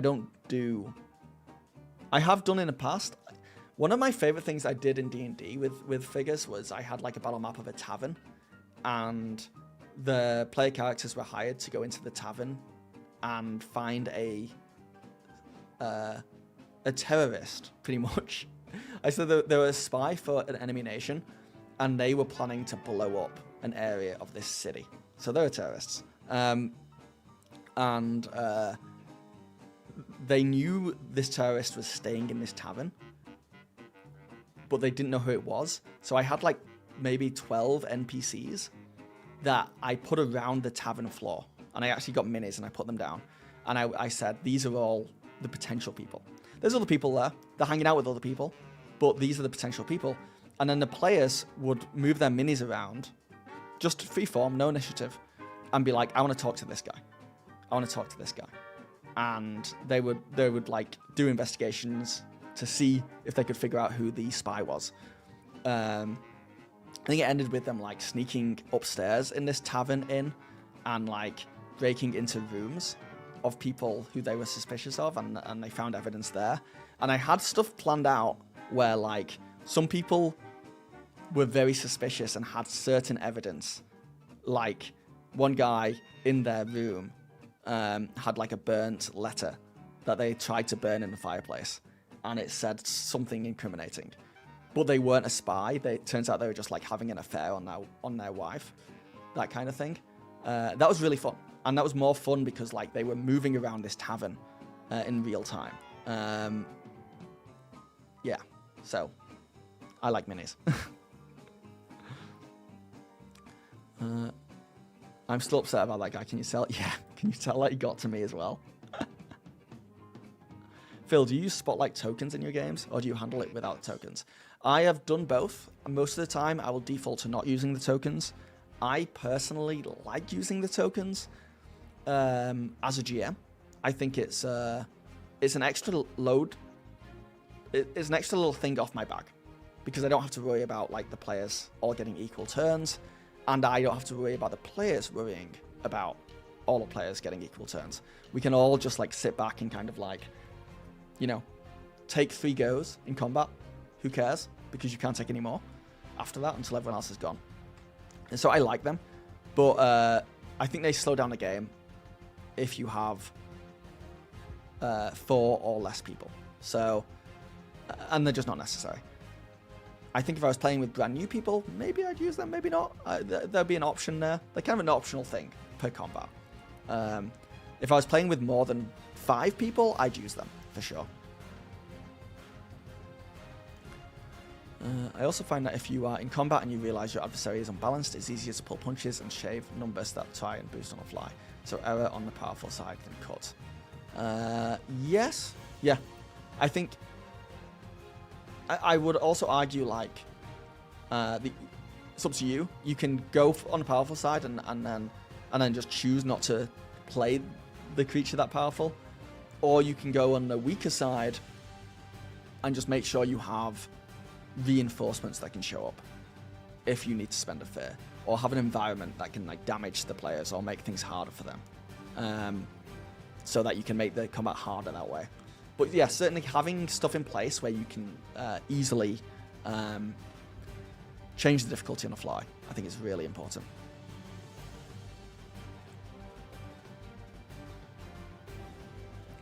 We had a room that was like 1 BBEG and like 20 minions, but when the minion died, the attacker had to roll presence or mark a stress, and the player AoE area of affected the whole room and failed most of the rolls. 14 stress, holy.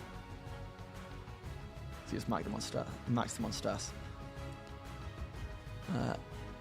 Okay, it's GM, catch you later.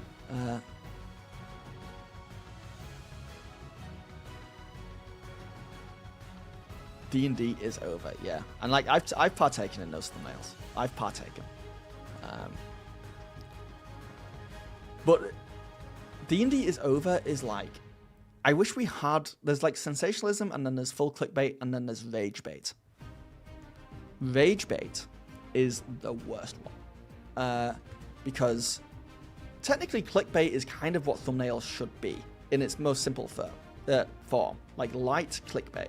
Because that's what you're trying to do as a YouTuber. You're trying to bait people into clicking on your video over other people's videos. So, and I like to think of that not as clickbait, but as sensationalism. I can't just be like, here is how you make a D&D monster, right? There's tons of videos like that out there. I have to put a spin on it. I have to make it interesting. So I would be like, what a lot of people do in the space is like the problem with creating D&D monsters, because then it's like, oh, there's a problem there, right? That's a very classic one. That's a very simple classic one that takes what is just how to make D&D monsters and puts a sensational spin on it where people are more likely to be like, oh, interesting. Then there's clickbait, which is like the problem with making D&D monsters, where there's no problem at all, which I think people go into. I think I've done that in the past. I apologize. It's very hard to see the line. There's no problem at all. It's just you didn't do anything to the video to make the title make sense. It's just you've just thrown it on there, and it's not true. And then the worst one is the rage bait, which is I'm going to manipulate your emotions and cause you to have a worse day and make you, compel you, manipulate you to click on this video. Because I'm either like using the fact that I know that you hate D&D and you want it to fail. I'm relying on that. So when I say D&D is over, you're clicking on it because you want it to be over. Or I'm making you click on it because you're a D&D fan and you don't want it to be over. And that's like rage bait. It's like an emotional bait where, I don't know, that's the worst kind of thing. Because it's also not true, right? It's not true. you're emotionally clicking on it, and the person who's made the video probably isn't going to talk about whatever they're actually going to be talking about until 7 minutes into the video. But because you're so emotionally invested and you want to find out what's happening, you're going to watch for longer, and then the video does well. But like, it doesn't add anything. Like, it does not add anything to the community on the whole. It doesn't make your day better. Unless you are just in an echo chamber where you want D&D to fail and you want to hear someone talking negatively about D&D. It doesn't really make the world a better place. Not that any YouTube videos make the world a better place. Some do, but most don't. But you at least want to have like a non-negative effect on the world. You know, even if it's not positive, you want to have a neutral effect on the world with your video. So, yeah. I just got into DMing and I'm starting with Daggerheart, so I'm here to just vibe. Well, welcome in, welcome in. Oh, I can't wait for your... Have you played a game yet?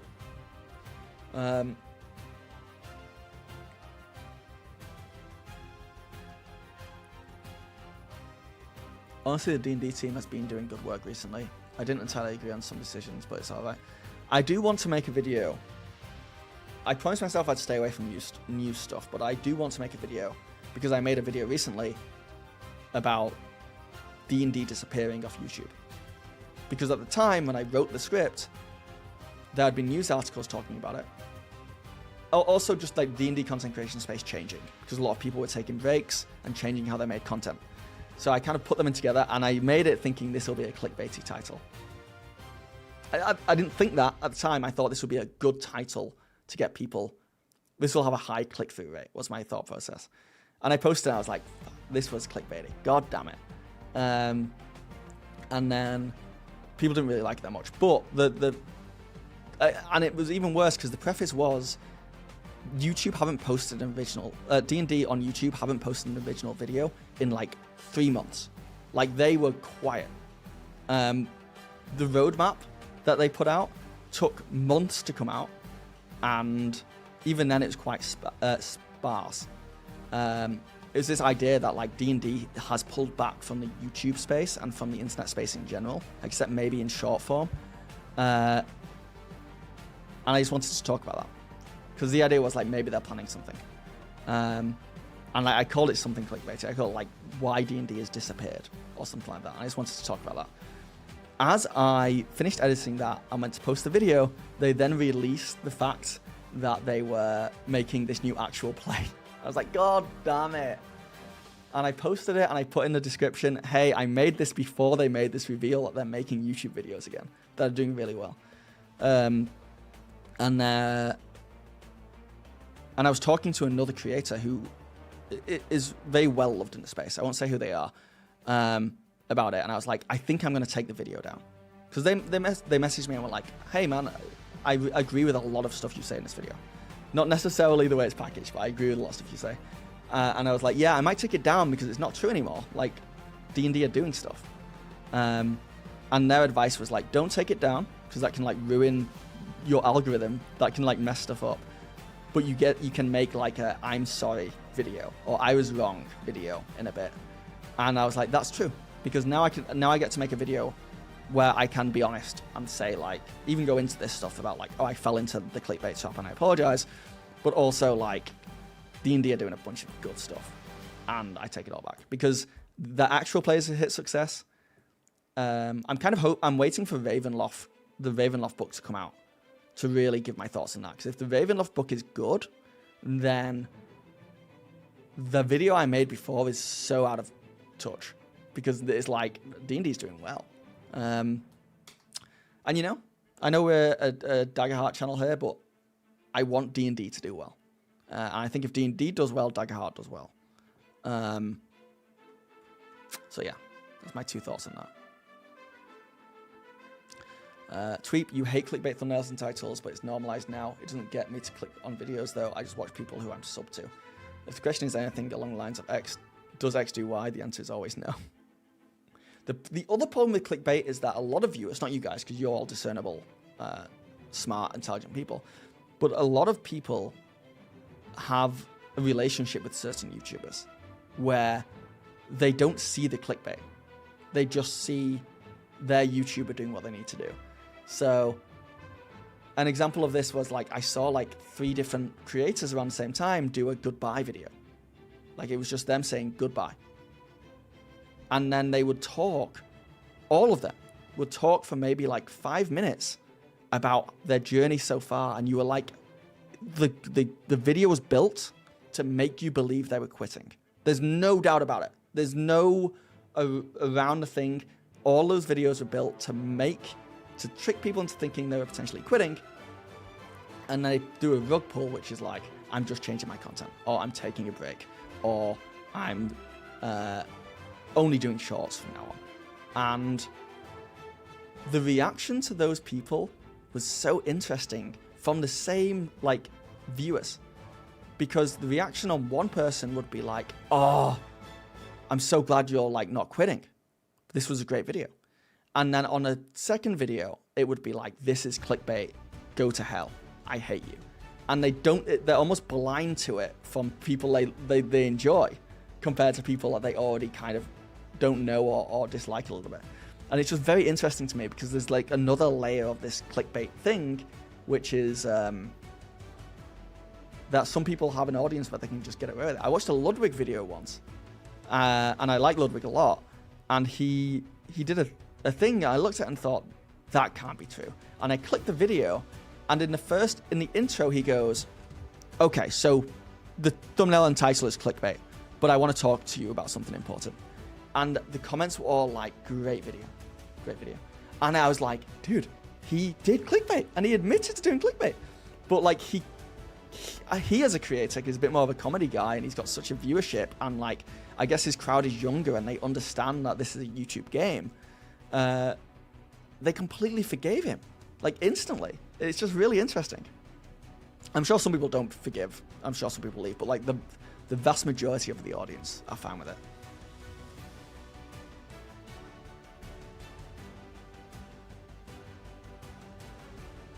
I think people are trying to guess the creator I spoke to. I'm not confirming or denying that.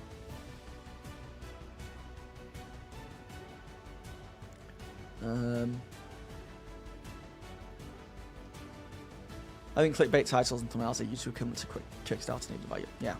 They're also like, annoyingly, as a content creator, thumbnails are... I've actually, honestly, because I've been learning Photoshop, and it has made me like enjoy the process of making thumbnails and photo editing in general. But as a creator, it's like, I didn't sign up for it. I don't want to do that. I want to make videos, and I want to interact with you guys and do all that added stuff. The thumbnail thing is annoying, if I'm being completely honest. And it's time consuming to make good thumbnails. And it's confusing, because some thumbnails do well, some thumbnails don't do well. And it's a lot of added stress. And on other video platforms, like Twitch, like TikTok, there's no thumbnails. It's not in existence. And part of me is like, is there a world now?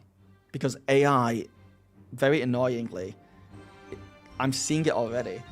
Like bigger creators who have audiences who are not adverse to AI are just like making AI thumbnails that honestly look really bad. But they can punt them out. Are we going to hit a point where like Mr. Beast with a team of 10 thumbnail designers who are experts at making thumbnails is leaning into AI, and then some dude with 10 subscribers is also making AI thumbnails that look like Mr. Beast thumbnails? Like, we're gonna lose that ability to, like, all thumbnails are gonna look the same, I guess is what I'm saying. They're all gonna be like created equally, and like, is there a world we live in where thumbnails disappear off YouTube? And I don't know how it would work, because like a list of just titles wouldn't. Or maybe it's an algorithm that just serves up videos to you and you never even see a homepage. That kind of scares me a lot. But like, is that a possibility? Because while as a user of YouTube, like as a viewer, I hate that idea. But as a creator, I spend like upwards of like 5 to 10 hours a week on YouTube thumbnails. Like it's a huge chunk of my time that if I didn't have to do, think of that. Just think about it.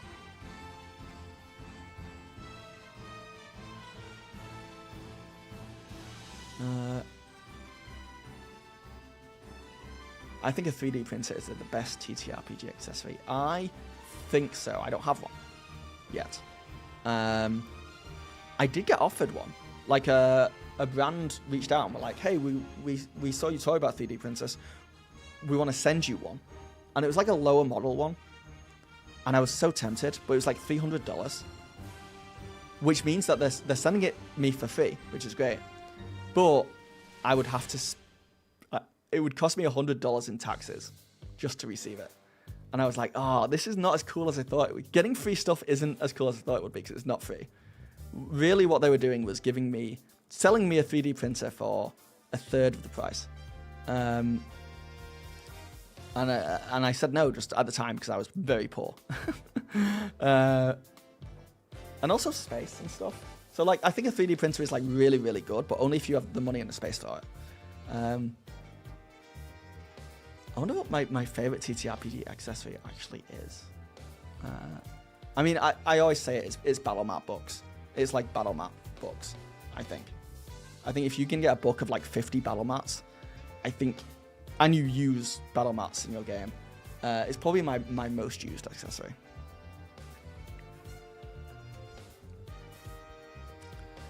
Do I have any recommendations for a first-time DM in building my collection of minifigs, walls, X? Do you buy from certain websites, print your own? I have a lot of minis, and a lot of them are from WizKids. Because once again, they sent me them for free. And that's when I discovered that nothing is for free. Because minis can be expensive, especially the big guys. And they sent me a box. WizKids are fantastic. They sent me the stuff, and it's not a thing for them. But they sent me a bunch of minis over like 3 months. And we're talking like hundreds of dollars worth of minis. And a lot of them were like big dragons that cost like $70 a pop. And at the end of the year, when taxes came a knocking and I had to do that math, I was like, oh God. Also, they sent me one, and it was when the tariffs first came about. And then I had to also pay like $30 in like shipping fees to receive it. I presume because of tariffs. I never actually got the confirmation, but I presume it's because it makes sense that it was tariffs. And at that point, I was like, look, I'm paying a third of the cost in taxes on these things. Now I'm paying money to just receive it. And I had to contact WizKids and be like, I love that you're sending me stuff for free, and I know none of this is your fault, but please stop sending me free stuff. I can't afford it. I can't afford to receive any more free stuff. So WizKids is my main like bulk of my minis. I've also used Hero Forge to make custom ones. I love it. I love Hero Forge, except for the fact that they are kind of easy to break if you drop them. And the answer is like, hey, don't drop your minis. But they feel like if they're holding like a long sword or they get stuff, I broke two minis, and I've got a friend who broke one as well from Hero Forge. And like, I never break minis from like WizKids or stuff like that. So it's just something to bear in mind. If I was a player in a long-term campaign and I wanted my own mini, I would Hero Forge it and create it myself. But yeah. Are we getting another one-shot like the Lost Cartographers? Please say yes. John, I really want to do it. Honestly, if I think I'm at 69 paid. This is a Patreon ad at this point, by the way, but I'll make it quick. I'm at 69 paid Patreon members, which is huge, and that's working out at about $380 a month for me for Patreon. And I'm taking that money and that's what I'm using to, pay myself while I write my next big Daggerheart book. And Patreon members have access to that book now.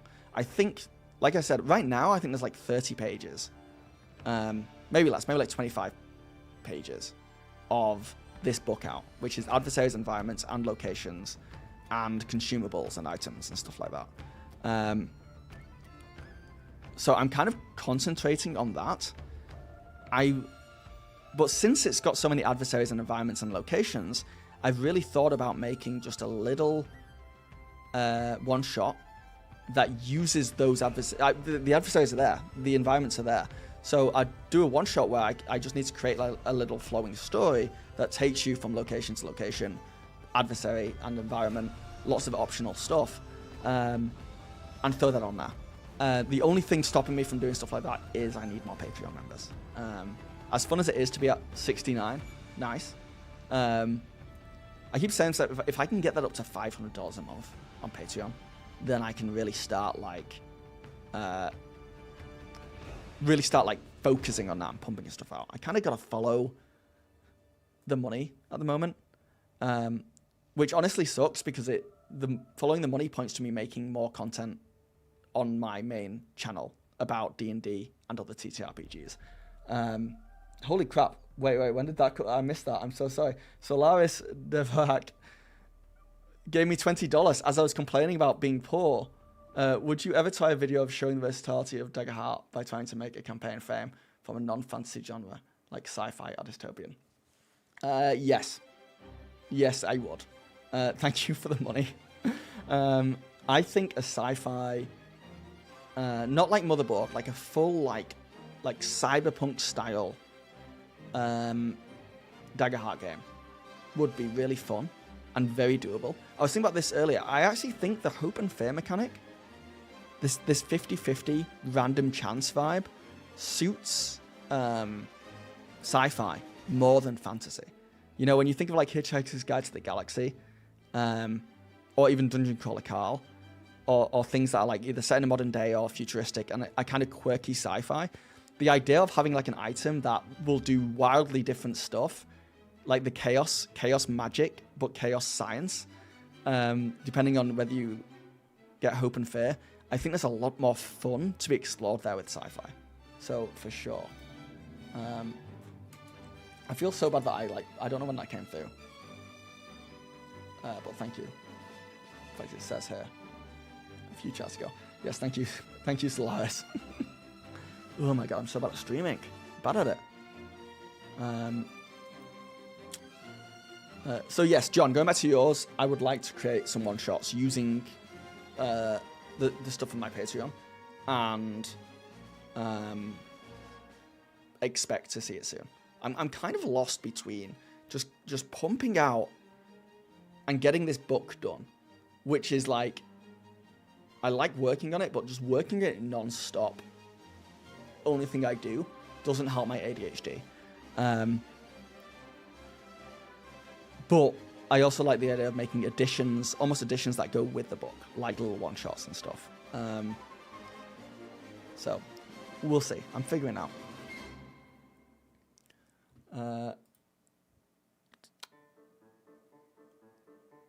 Gonna run Daggerheart tomorrow for the first time. Any easily forgotten things to review beforehand? Just how combat works. Just make sure you're relatively comfortable with the spotlight in combat for the GM. The most obvious one is that I talk about a lot is that you can only spotlight one adversary. Sorry, I got to come up with an actual script here because I mess up describing this. An adversary can only go once per GM turn. Even that doesn't sound right. I feel like I'm describing the leveled rule system in D&D. When you spotlight an adversary, if they do not have it in their features that they can be spotlighted more than once per GM turn, you can only move and take an action with that adversary once. That's it. You can then spend fear to do other people, but you cannot spend fear to move an adversary you've already moved. Does that make sense? But yeah, look at that stuff. But apart from that, I think just go with it and just enjoy yourself.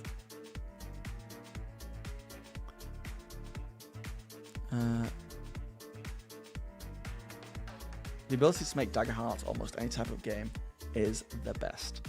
Yeah, the only thing holding it back is that the classes and subclasses and the abilities, the domains, are so heavily fantasy.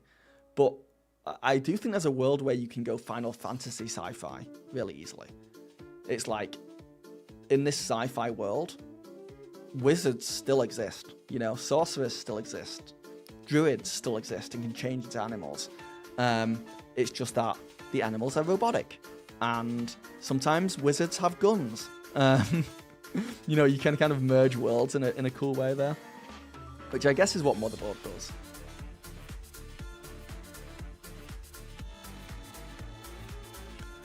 My biggest video was discussing how to implement dark magic into world building. It was titled One Trope Plagues Fantasies, because I dislike the cliche approach to the trope, and I discuss in the video. Yeah. Jeff. Good name. I would love it if your name wasn't Jeff in real life. That'd be great if you were just called Bob. I ran a Daggerheart campaign for about a year, and the main problem me and my group had was that all of the monsters feel like they are glass cannons. They did a lot of damage, but died too quickly. This is something that we've talked about a lot on this during these live streams. Adversaries are, I think, in Daggerheart, not meant to last 40 minutes. I think, like, you throw a solo adversary at players, the idea is that 15 minutes and that combat's done, even shorter. It's just, the game's being made for shorter combat, and I think people don't realize that, and they go in expecting D&D combat. It's like, okay, we're gonna be here for an hour and a half, and this combat now, here's a dragon, let's go. And then the players roll well, and it's 15 minutes, and the combat's over. So people are like, they're glass cannons, but it's not so much that, it's just that combat's supposed to be faster. But it's easily changeable as well, just simply by adding more HP. You'd be surprised at just how adding like a few more hit points will like take a combat and make it much longer, and make an adversary much beefier. Like that's the biggest way to kind of make something beefier. But there's definitely an issue that a lot of people have had. If you want longer combat, then Daggerheart's rules as written won't deliver that. But also, like, the idea of a solo in Daggerheart, I also think is kind of a lie. I don't think you should ever just put a solo person against your players. I think the game's designed, and the ability to design for the players to be fighting multiple people at different levels of difficulty, with some of them, with a fair few of them being minions, so that you can just easily take them out. And I think even with solos, you want other stuff going on there, unless it's like, unless there is another objective for the combat, which is always smart, or the solo has phases and is going to like level up, or something like that, just to make it a little bit harder. Or the environment is really interesting. But at that point, you're just using the environment as other adversaries in a way. It's like how I think about it. So really, a solo is never solo. You're always doing it with other stuff. Let me turn the background music down. Thank you for the warning.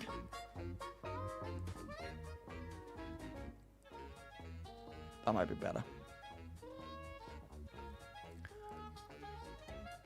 Utah is my go-to Daggerheart. Would love to see you become the nerd immersion or Bob World Builder for Daggerheart.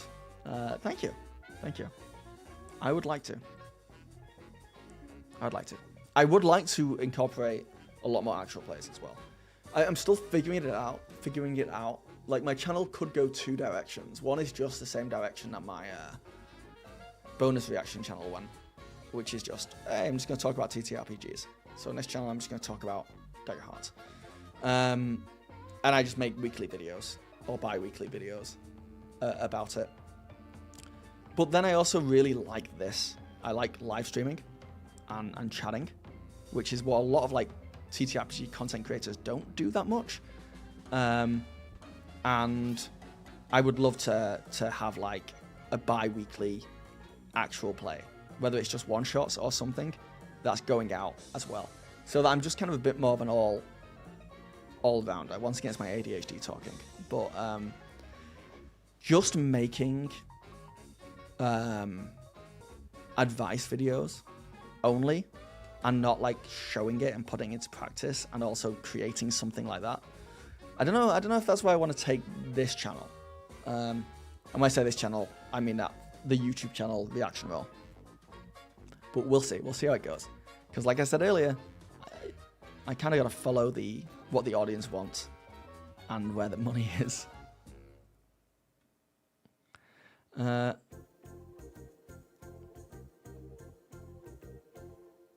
So it's confirmed. Phil was talking to that big D&D YouTuber. Yeah.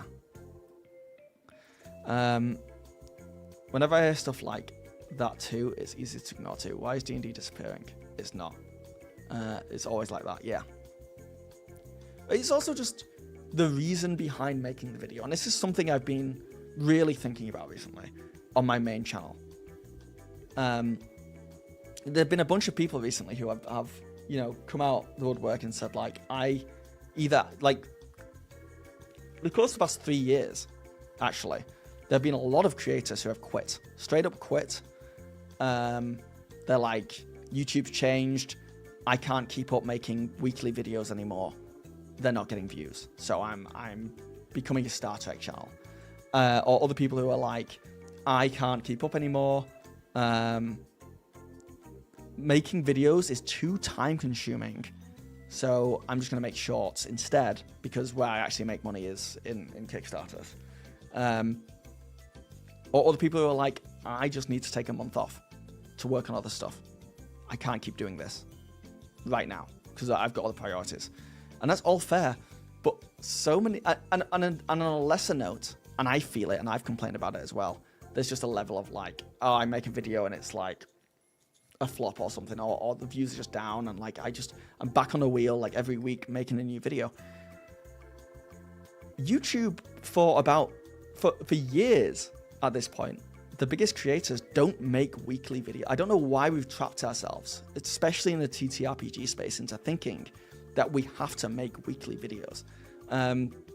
So I kind of want to live in a world where on my main channel, I make TTRPG content in general, maybe sometimes Daggerheart content on the main channel, and maybe a video comes out every 2 weeks, maybe a month, maybe 2 months go by and I drop a huge video. And that way, like, the content should get better, and I get to get off that race, which strangely we've just created for ourselves, and I'm sure a lot of creators feel the same way. And it's like, it's hard, right? Because you don't make a video for 2 weeks and your analytics fly down, your money flies down and stuff. But then how are you ever going to be like truly original with your content and really make stuff that's going to like do very well that you're proud of if like you're like pumping it out? That's one of the biggest arguments about like, oh, I have to make news stuff and I have to make almost clickbaity news stuff because you guys are expecting a video every week. It's like, no one's expecting a video every week. You don't have to make that news stuff. You don't have to just pump it out. Now, there are people out there, and I get this because I'm pretty much one of them, where like they've got into a habit where they make a video every week and it just pays enough money for their rent and food. Like, they're just living. And that's incredibly hard not to make weekly content because, what if you take a month off and make a big video and it flops, which there's a good chance it will, then you've not made any money for a month or whatever. I get that, and that's hard. But yeah. Hey, what happened to my oh. Alright, cut them out. Yeah. I'll grab lunch in a bit myself. Music is playing, right, guys? Yeah. If you were to try to make a truly solo boss fight, how would you upscale an adversary? Exactly. I would do something like I did in my uh, in my adventure I wrote, which is it would have tiers. So my adventure I wrote, it was one solo, and it had 3 tiers. Not 3 tiers, sorry, it had 3 phases. If you defeat the first one, the second one comes out. You defeat the second one, defeat the third one. And I had the caveat of, if it is destroying your players, or if the combat is going for too long, don't use phase 3. Just make it a 2-phase fight. Or hell, don't use 2 phases, just use phase 1. And that's a really good way of controlling how long and how deadly the fight is, because you just boom, boom, boom. And then on top of that, I had this environment where it could run into walls and make rocks fall. I think I had something else in there as well that the environment could do, or that it could trigger the environment to do. So it wasn't the environment doing it. It was still, I'd spend a fear and the adversary would do something to the environment. The environment would affect the players in some way. That was, I think, really useful for me. So it wasn't truly solo. It had phases and it had the environment there as well. And it meant that I could test it as well. Like phase 1 is relatively easy. Phase 2 is probably just a normal solo. And then phase 3 is like a beefed up solo. And I can see, oh, the easy one was way too easy. So when we go into the next one, I'm going to spend more fear, do more stuff with the environment, that kind of thing. If I was just going to do it now, if you asked me to like make a good encounter with a solo adversary, I'd honestly still have some minions. And they don't have to act with the adversary. They don't have to be on the same side, because the adversary is truly solo. But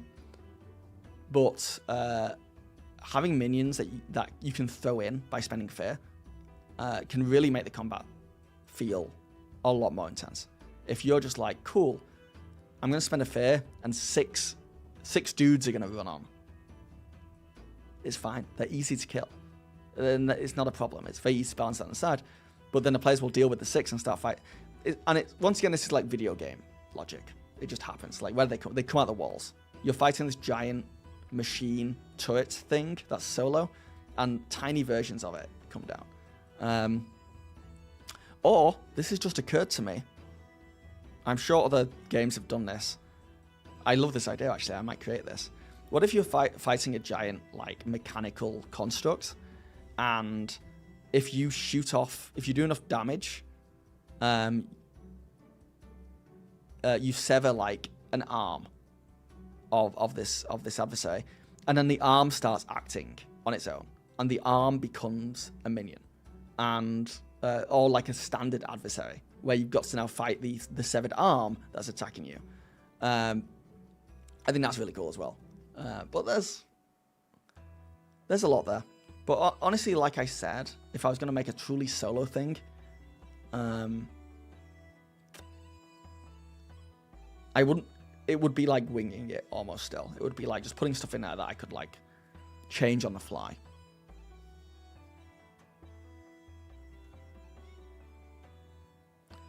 Smiley Bidet, KKRDM. How's it going?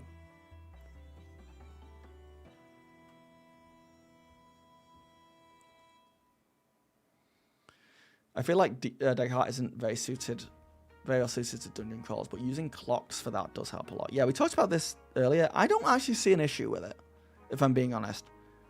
It depends what you mean by dungeon crawls. Maybe I'm just not... Like, by dungeon crawls, are you talking about being in it?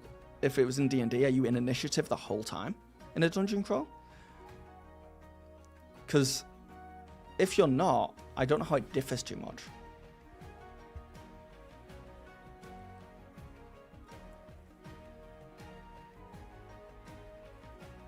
Oh, hold on, what is this dungeon crawl conversation?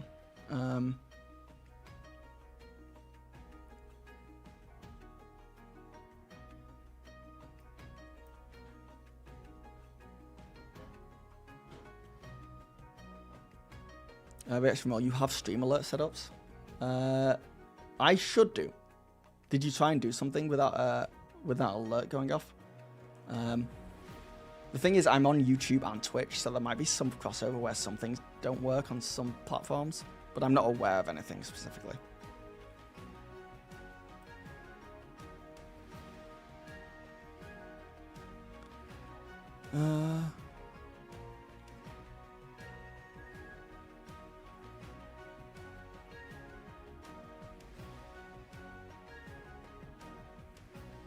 Sorry, let me just catch up on chat fully.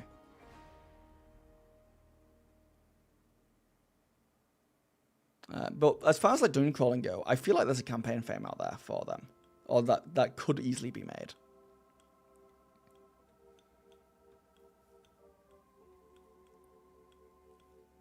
Just as an observer of the chat, really, but Wizard's identity is money.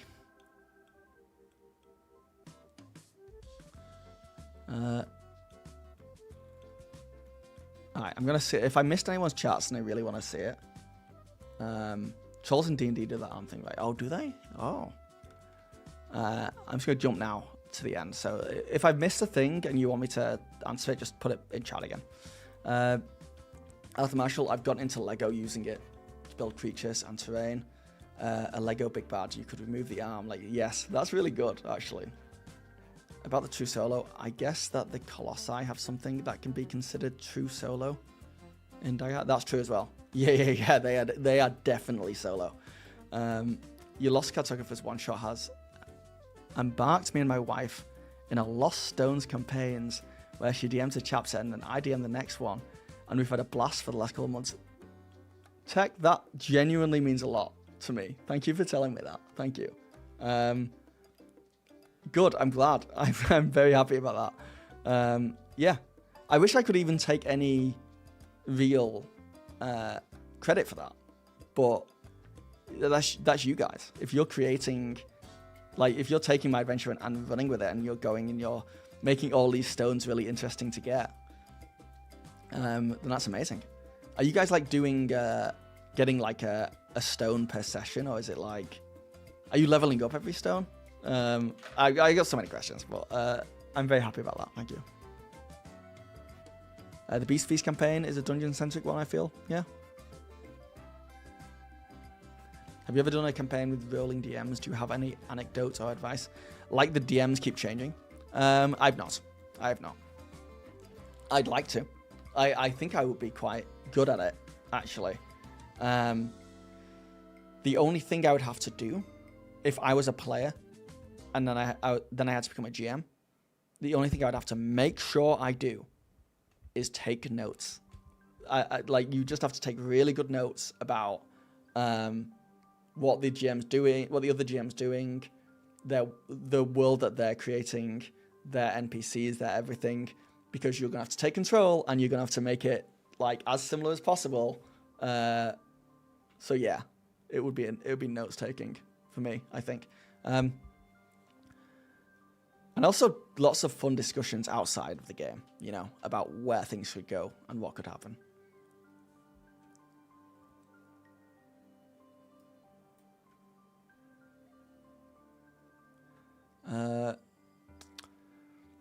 What's my thoughts on Alchemy RPG Daggerheart?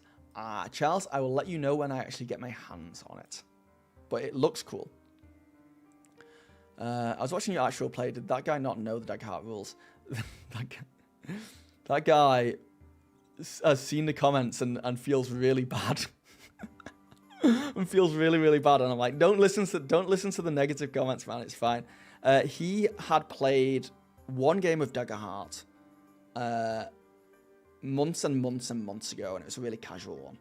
So, and I told him to come in. He was like, I don't really remember. And I was like, don't worry about it. I think it would be really good to, like, anything you don't remember, we'll go through and we'll teach on the fly. So he went in D&D brained and was like, all right, cool. So I roll a D20, right? I was like, no, this is 2D12s. And you need a hope and fair one. But a few people in the comments were like, this guy doesn't know how to play. Why would you do that? I'm like, he did that because I told him to. Please don't take it out on him. That's my bad. I thought it'd be fun to have someone who was a little bit more inexperienced in the game play. Because my original idea was to play with people who had like with everyone who had never played the game before, so I could like teach it to them. And I still kind of want to do that because I think it'll be an interesting video for like new people to the game. But it seemed to piss some people off. He was pretty entertaining regardless, but I thought that was funny. Yeah, thank you. Thank you for like not seeing the worst. Yeah, no, he was. Yeah, he's very new to it, but I think he did a excellent job. You know how you meet some players who are really good mechanically at these games, and then you meet other players who they just cannot wrap their head around rules, but they're naturals at just the roleplay part and pushing the story forwards and doing that stuff. It's always so interesting to me how players can like lean a certain way. Like some of the best players I've ever had would never learn the rules, you know? And that's kind of the point, because they're like, what can I do here? And they're not like locked down, all that kind of thing. And then equally, I've played with some fantastic players who just know the rules so well, and they take their go like that, and it frees them up to be really good role players. So, you know, it depends. With a collaborative session where the players can choose what a place looks like and where they go, how do you prepare environments and their features? With the collaborative session where the players can choose what a place looks like and where to go, how do I prepare environments and features? Loosely. There'll be many times where I will have like, and let's for example say, well, for one, I don't give them total control over what places look like. It's not like, let me think about this. For example, in the actual play I did, it's great to have this as an example. There was a point in that where I asked the players, what is on this quest board? Like, what is on this job board? And I gave them a few examples. I was like, there's bounties on these people's heads. There's bounties on these people's heads. There's this job, right? And I was like, you guys can put your own job on here if you think that it'd be fun to go do something, or it ties in with your character backstory, and we'll just improvise it, right?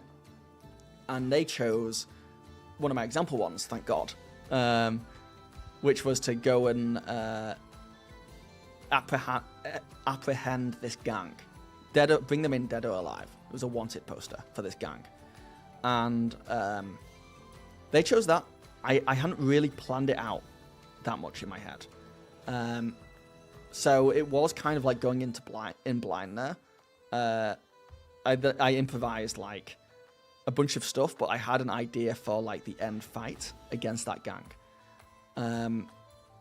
So in that scenario, I had like ideas for the gang hideout in the end, which was like a Team Rocket style hidden hideout. But before that, they went to a shop and met an NPC that one of the players knew and had kind of created, and I kind of just made that shop up on the fly.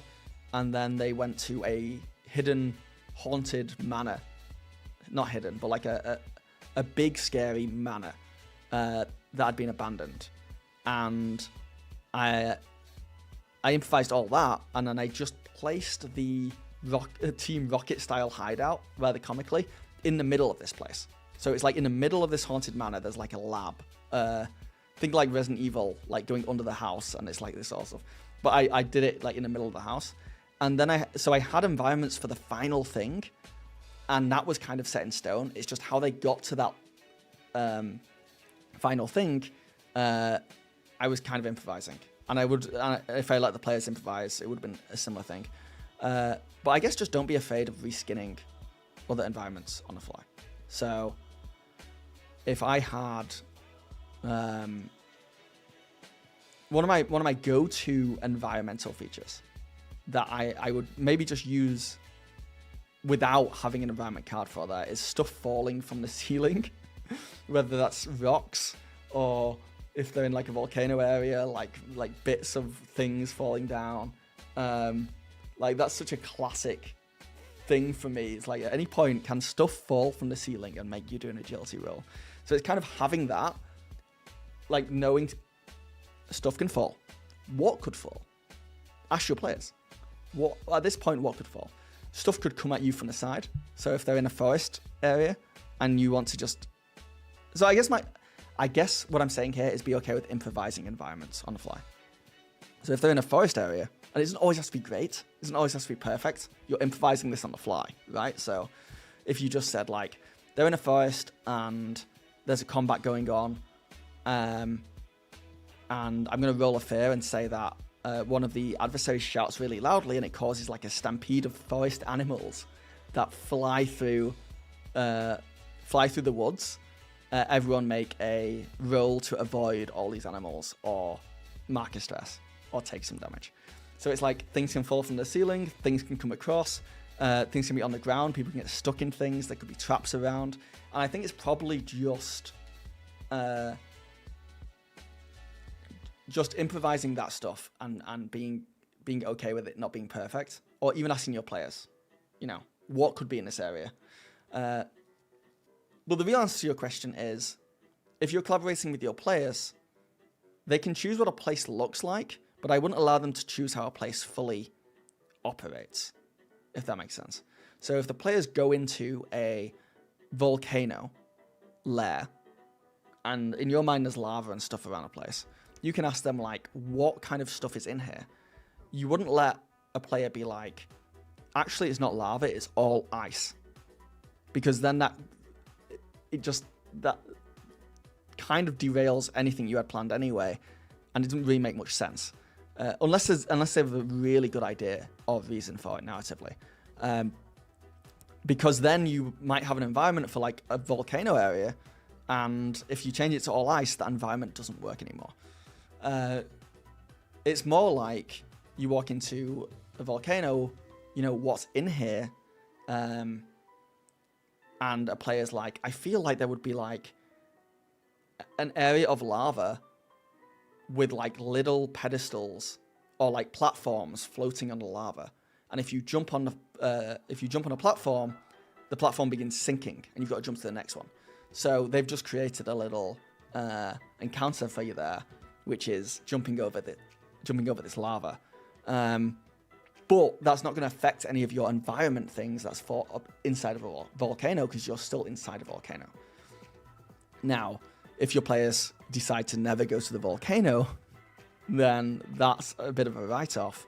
But also, narratively, you know, you can make it make sense for them to go to the volcano. And if they're choosing to fight you on stuff like that, then that's a conversation about, like, that's not really collaborating. If you're like, you guys need to go to this volcano to do all this stuff, and the players are like, nah, I want to go to the forest to see if we can figure out if we can do anything from there.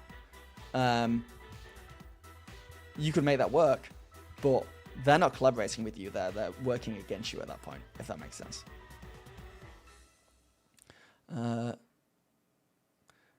Vast, your advice on multi-DM is don't do it unless you really trust your other GM. Yeah, I think that's fair.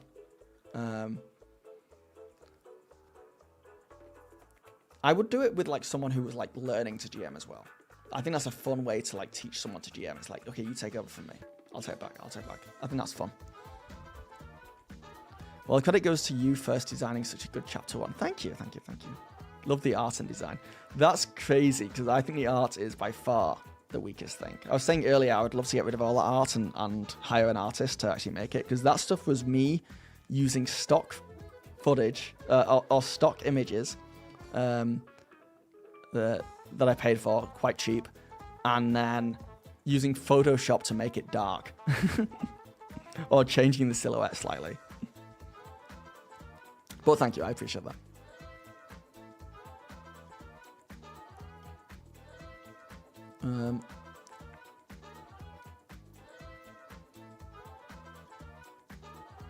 I think this was your first actual play. Expectations were all over the place and maybe kind of high, since you do so much advice videos. Yes. And this is kind of what I wanted to do actually play, because I'm like, I'm not, well, as far as I know, I'm not a fantastic GM. Like, I'm learning with you guys. And I'd like to says 4. I like to think when I make a video, I'm very open and honest about that. You know, it's why so many of my videos on D&D aren't me giving advice. It's me looking at how Brennan Lee Mulligan or Matthew Mercer or Abria Iyengar play that game, and me learning from them. Because I don't want to be the person like giving advice fully, because who am I? I'm just a dude who's probably, let's face it, a mid DM, a mid GM at best. But it also occurred to me with the actual play stuff.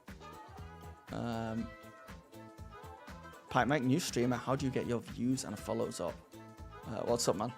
I mean, it's not like I have a ton of views and followers, but make YouTube videos is the answer.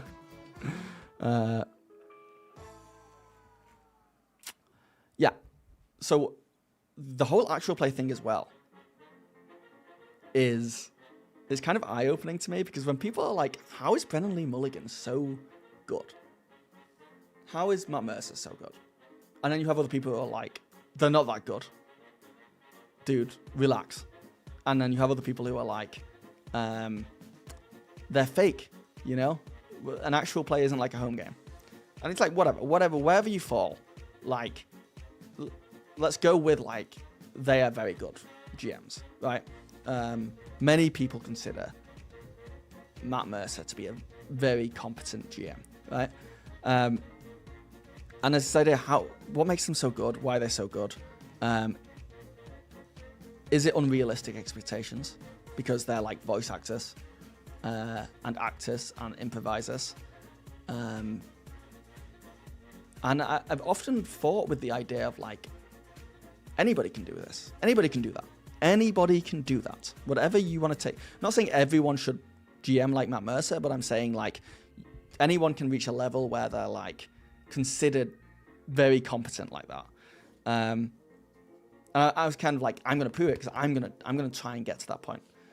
And doing this actual play has made me realize that the reason why they're so good, or a huge reason that I never really considered before, is that they constantly, I presume, throughout their career, have watched themselves GM.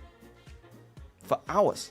They've watched back YouTube videos, they've watched Dimension 20, they've GM'd, and then they've watched how they come across. So they can see, oh, that was cool when I did that. Or, oh, I didn't like when I did that, I won't do that again. Or, people liked it when I did that. The players laughed more than I thought they did when I was in the game. Because we're not always present, especially when we're GMing. Like, we go into a void state, we're concentrating on so much stuff that it's hard to really tell when things are going well or things are going badly. You're kind of blindsided sometimes. And it's why there's so much advice on like getting feedback from your players, because you can't be trusted. You're a bad narrator of your own experience. So like Matt and Brennan constantly get to see themselves GM and can become the best version of themselves from that. And also they're constantly getting comments and feedback of when they do good stuff, probably more when they do bad stuff. And I genuinely think that's probably the best way to get better. If anyone's ever genuinely like, I want to become a really good GM, and I know it's lame to say this, I don't care, but I just want to become a really good GM, and I'll do anything to become a good GM. What's your advice? I would say, and they're like, money and time is no option. I would say the best advice, and this is kind of what I'm following because I want to do this later this year. One is run an actual play or record your sessions and watch it back and get feedback on it. So dumb. No one's going to do that, right? It's so much effort and it's so stupid. And like, don't do it unless you want to run like an actual play if you're putting it online. But that's the truth.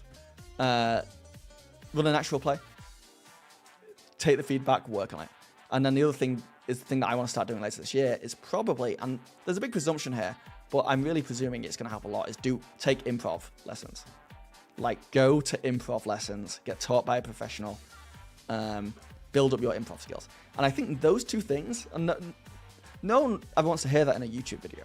Like, if I made a video that was, maybe I will, we'll see. But if I made a video like this one thing will make you a much better GM, and that one thing is to make an actual play and do it for 5 years, like no one's gonna be like, yeah, thanks for that advice, bro. I'll just get on that right away. Or if the advice was like, pay $600 and do improv for 5 years, like that's not what people want to hear. That's the reality, and that's why I think Brennan and Matt are so good. But yeah. Yeah, people need to understand something that is aspirational, where it's not about imitation, it's about principles behind what they do. I've had many an argument in my comment sections about that, but most of the time that comes down to people, once again, just not liking Brennan Lee Mulligan or Matthew Mercer for some reason. So if I make a video that is like, here's how Brennan, and also my sensationalism, because I'll make a video, I had a video that did very well, and it was called how this DM solved, or how this DM fixed D&D prep, or something like that. And it was about Brennan Lee Mulligan, how he preps for games. And I had like looked at found a bunch of resources and interviews, and looked at how he runs games, and kind of put together my thesis of how he preps and why it's good. And I always say, like, this won't be for everyone. Every GM is different, every table is different, but maybe you can learn from this. Yet the amount of comments I get, which are just people who are just like, oh, like they'll be like, oh, you glaze this guy, like he's just a dude, chill. Or you'll get people who are like, this is the worst thing that can happen to our hobby. Like, you're like telling people to be like Brennan Lee Mulligan. What? And I'm like, you guys didn't watch the video. You just don't like Brennan Lee Mulligan, and you saw him in a thumbnail and someone praising him. With some sensationalism, sure. You didn't watch the video because you would know I say this isn't for everyone. So you're just coming in hot. You don't like Brennan Lee Mulligan, therefore you don't like me, is what happened there. Which is what it is. So I've definitely benefited from the other side, which is people love Brennan Lee Mulligan. So they'll just click on that video. So it's like, you know, there's like a push and pull there. I'm going to say it. I don't believe most people when they tell me that Critical Role or Dimension 20 has somehow negatively affected their home game to the point where it's been a horrible experience. Like, I've heard stories of people being like, yeah, I had players who loved Critical Role and they didn't like that I didn't DM like Matt, and it went home. I'm like, I don't believe you. I believe you hate Matthew Mercer so much that you may have over-exaggerated this. And maybe it has happened. Maybe it has, but it's such a minor thing of just people being assholes that this is just a story that is a vehicle to fuel your hate for other human beings. Toku Tabletop, thank you for the follow.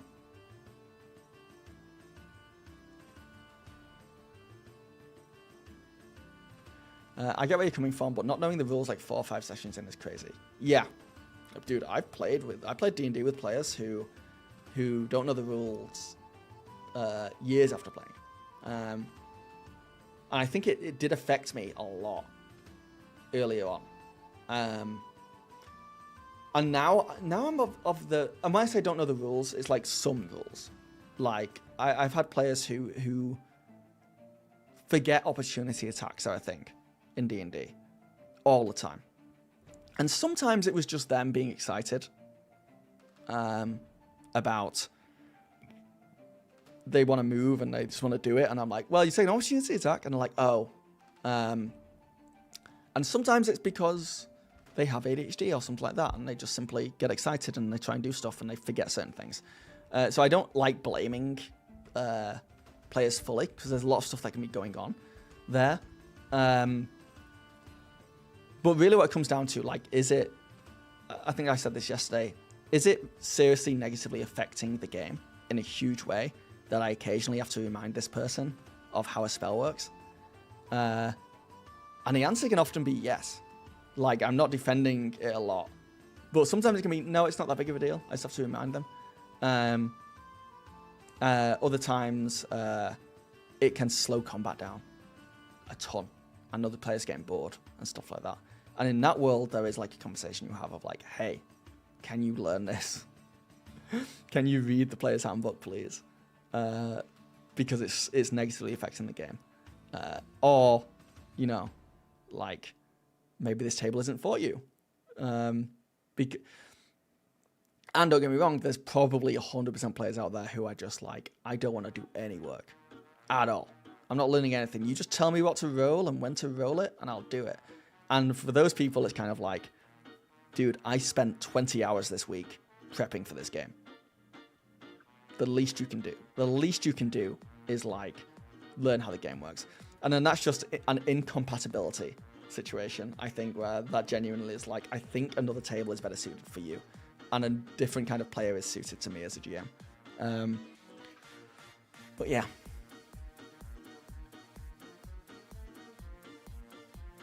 I was playing with a player that always asked what die to roll when doing a skill check and stuff for like 6 sessions. Yeah. And some of this stuff as well this is why some of this stuff is a confidence issue. I know you say that's just negligence at that point. Yeah. Some people are just not very confident about it. And one of the biggest things I've found for people is if I play with someone who has like no experience in gaming at all, hasn't played a video game before, doesn't read fantasy stuff, doesn't watch fantasy shows, they have no like real frame of reference for any of this stuff, and those people often find it much harder to learn. And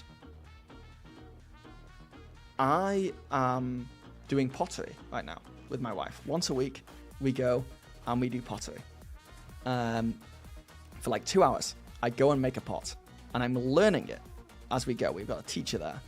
And when I tell you that I'm bad at academically learning anything, and my next session is session 6, I do not have the basics down yet.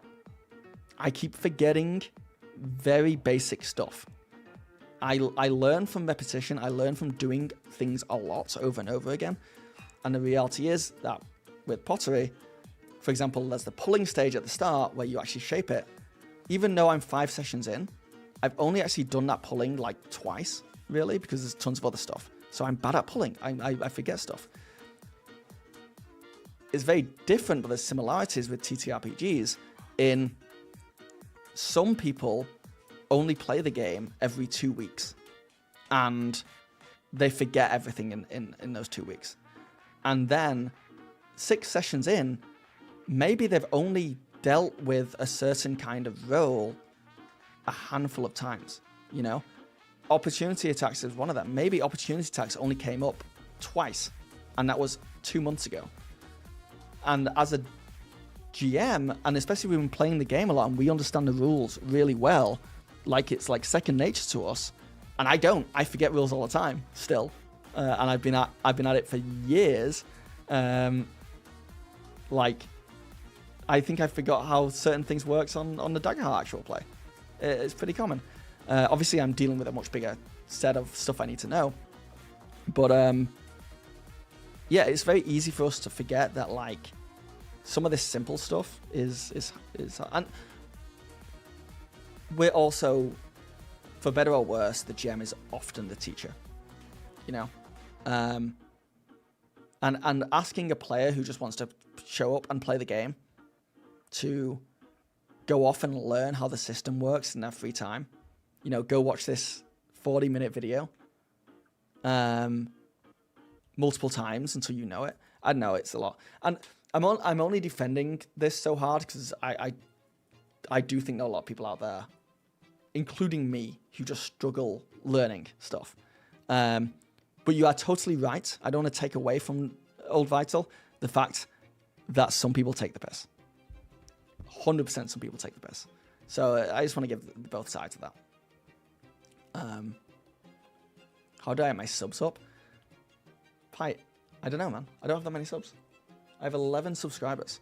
And they're probably all Jeff Bezos subs. They're all subs from Twitch Prime. So, I think Matt Mercer is too long-winded. I prefer Brennan and Murph from that pod. To watch, right? The ability to self-reflect and review your own work is key in many things in life. Yes. What's going on, Nerdcore? How's it going? But I agree. In my opinion, being a DM for a session around a table is different than being a DM in an AP. The last one is a show and requires some standard. Yeah, I think so. Have you DM'd an AP, Ralpho? It depends what you're looking at. This is something I've really struggled with over the past few years talking about this, and that is the level of DMing in actual play is definitely different. But I would say the stuff that counts, the stuff you can learn from, is the same. It might just be like enhanced a little bit. It's rare that I would see someone give advice. I can't think of anything. Maybe you guys can. Can you think of any like advice that someone might watch an actual play and then try doing it in their home game and it would be bad because they learned it from an actual play? I struggle to think of anything really that's big, because it's not like people are like, I'm doing announcements at the start of my game, or I'm asking for people to subscribe, or I'm, stuff that in actual play stuff. Like the worst thing I can think of is that people maybe try and DM too fast, right? Because in actual plays, that was the big thing for me when I did my actual play. The only major difference was that there were two big differences when I did my actual play compared to how I do at home. One, I was trying to keep pacing up, and I was trying to keep it kind of like entertaining for the viewers and for my players, right? So I was trying, there's more pressure to like be entertaining and be quick and keep the pace up, okay? Those were two things that I did differently. And then apart from that, the only other big difference was, I know there was something else, but I'll think of it. But certainly the pacing and the entertainment thing is interesting, because if someone said like, I struggle because I try to be too entertaining and my pacing is too fast in my home game, I'm like, that's not an issue. There's actually some tables out there that would like fast pace. So you can take that advice if you like that. But equally, if it's negatively affecting you, don't put as much pressure on yourself in a home game, right? That's really it. But everything else is kind of like very similar. I think. Well, I'll see what you guys have to say, because maybe you guys can think of something else. But and I guess the expectations is the thing. But as far as I was concerned, there was very little difference between me GMing an actual play and me GMing a home game.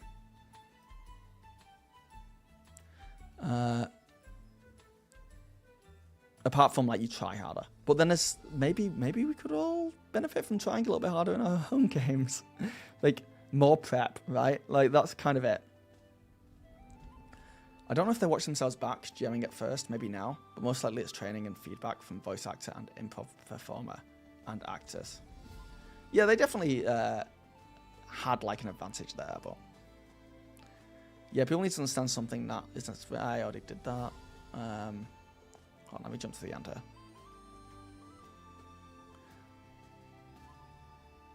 I mean, you have actual plays that are being started where they're casting calls and people are being picked as actors, not people who actually play the game.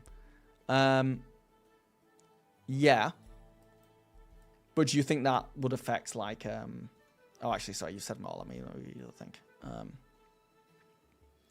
made a post about actual plays and some people get real upset. I wasn't even talking smack. I just pointed out that APs are becoming more acting and gaming. Yeah, I actually agree with that as well. I saw a shorts creator say that they really like this new D&D actual play because they like seeing actors around the table rather than players, because it's easier and more fun to watch actors learn how to play the game than it is to watch players learn how to act. And that, I think I understand the sentiment if you're watching stuff and you like the performance aspects of it. But for me, I don't. I like seeing players play the game. I think it's a preference. I think it's completely a preference. But once again, if you are looking for advice on how to play the game, like GM the game, or even be a player, I don't think them being actors is going to affect anything. In fact, I think acting is part of D&D, not in the sense of like, you know, a thespian actor, but I think role-playing, getting into character, you know, creating this make-believe and personifying it is a big part of D&D and other TTRPGs. And I think it actually is good to watch people like that. I don't think there's a negative to it still. But that's just me fighting against all the many, many, many comments I've had over the years. So I've got a chip on my shoulder.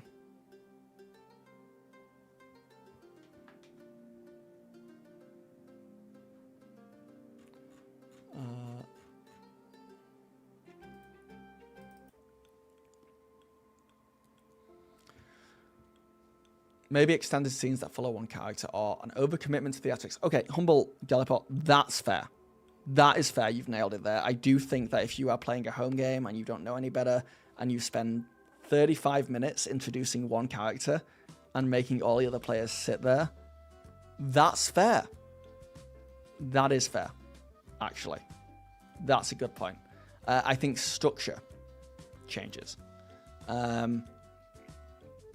So yes. But I've never given that. No, people don't give that advice, though. I've never seen anyone give the advice online to people learning to play to be like, spend 40 minutes describing this one PC before moving to the next. But I guess that's not the argument. The argument is like, would you advise people to learn by watching actual players? And sometimes stuff that seems like common sense to some people isn't common sense to other people, so you probably are right with that one. And that kind of leads into the actor thing. As a GM in my actual play, and if I do actual plays in the future, I would never dream of doing that, though. That's just a very specific thing. But yeah, you got me. About to take away from an actual play, always have something happening. Sometimes you gotta let the story breathe and the players take in what's happening. Yeah. And everything is being done as a performance for an audience, not just role-playing at the table for the game. Yeah, I mean, when I talk to just me dropping names, when I talk to Matt Mercer and Marisha Ray, I straight up asked them, like, are you playing the game very differently from how you play at home? And they said no. And I kind of believe them. I think there will be some aspects that are different, but I think the way that they play the game in particular is very similar to how they play at home. I mean, obviously it's different now with Campaign 4. They've got Brennan in there and stuff, so it's changed. But I think if I watched them play a home game, and then I watched them play, and I watched Campaign 3 Episode 4, I think there'll be a lot of similarities. It would just be less tightly structured. And I personally genuinely believe that. I understand why people wouldn't believe that, but then it's not about like learning from an actual play. That's just a style of play that is very theatre kid heavy. That there's nothing wrong with playing that way, but there's definitely so many other ways to play. I think that's the most important thing, realizing there's so many. You can learn from actual players as long as you know that there's infinite ways to play that are very different. But yeah. Oh, what's that question? Hey, I've got a question. I found combat can be a bit messy with no turn order or action limit. What's your advice? Action trackers. Action trackers. The optional rule where you get some tokens and everyone can only go 3 times before everyone else goes 3 times, is the quickest, fastest fix. And it's also kind of fun to play like that. So I'd give that a go. It will really control things.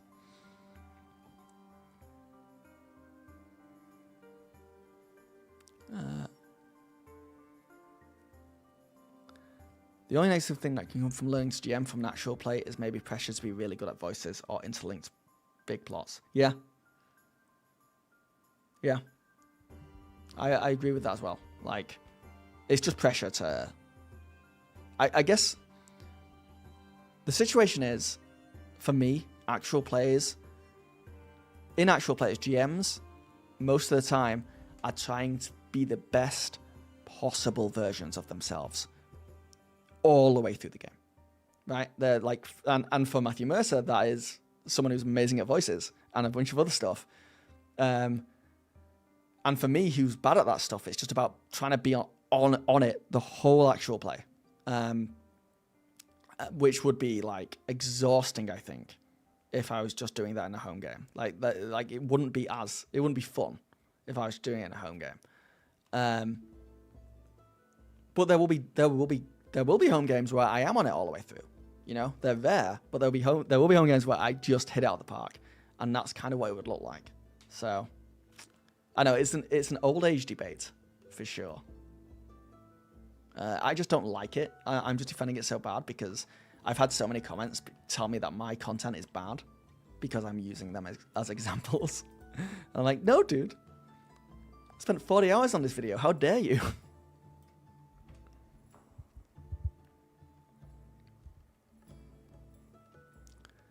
You hate the performance aspects. It's why you can't watch Critical Role. Yeah. Some people just don't like theater kids as well. I've noticed that. Theater kids weren't really a thing for me in England growing up.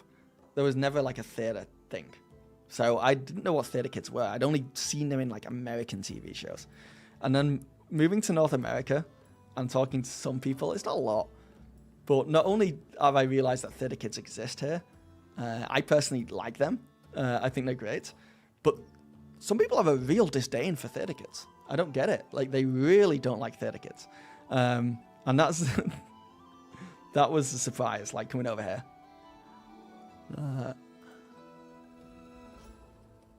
I like the new D&D AP, but I do enjoy people who genuinely seem to be playing the game, not just performing.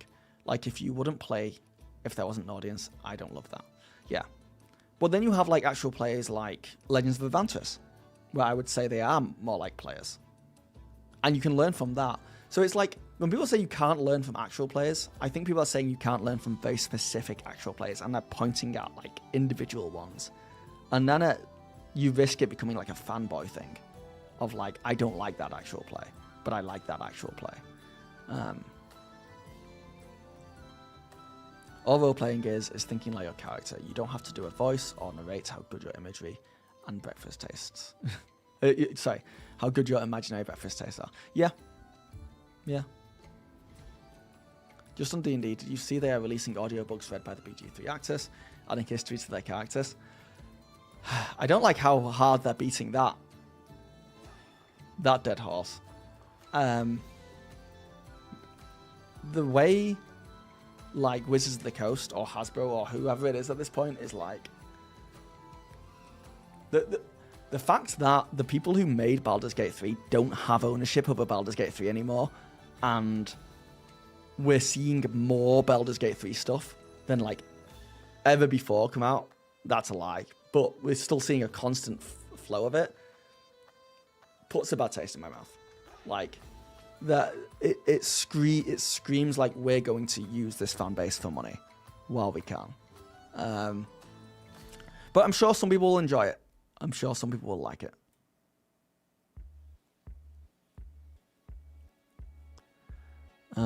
That's great Christian preference. I think I might be more inclined to watch actors learn to play than players learn to act, because new players are so unbound by the rules and tactics they've refined over their TTRPG years. That's true. Maybe a really awkward player could come in trying to emulate the super dramatic voices and narration, and it doesn't match the vibe of the game at all. But that's just hypothetical. Yeah. Yeah. Once again, no, I don't think that's... I guess you're learning to play by watching it, but that's you learning to play by imitating, I would argue. And that's not what I think people should do. But once again, at this point, I'm just defending for the sake of defending. I don't know. I like seeing actual players' entertainment, but when I GM for my friends, it's different. Yeah.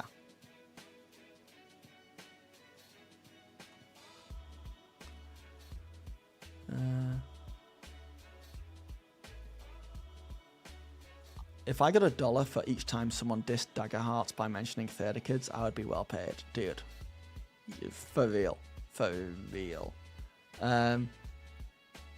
Yeah, people don't like Theater Kids or anything made for Theater Kids, and they will use it as a word to like throw at games that aren't even created for Theater Kids, just to diss them. The game I run is like 50-50. The game I play on Saturday is a bunch of old dudes and it's very combat focused.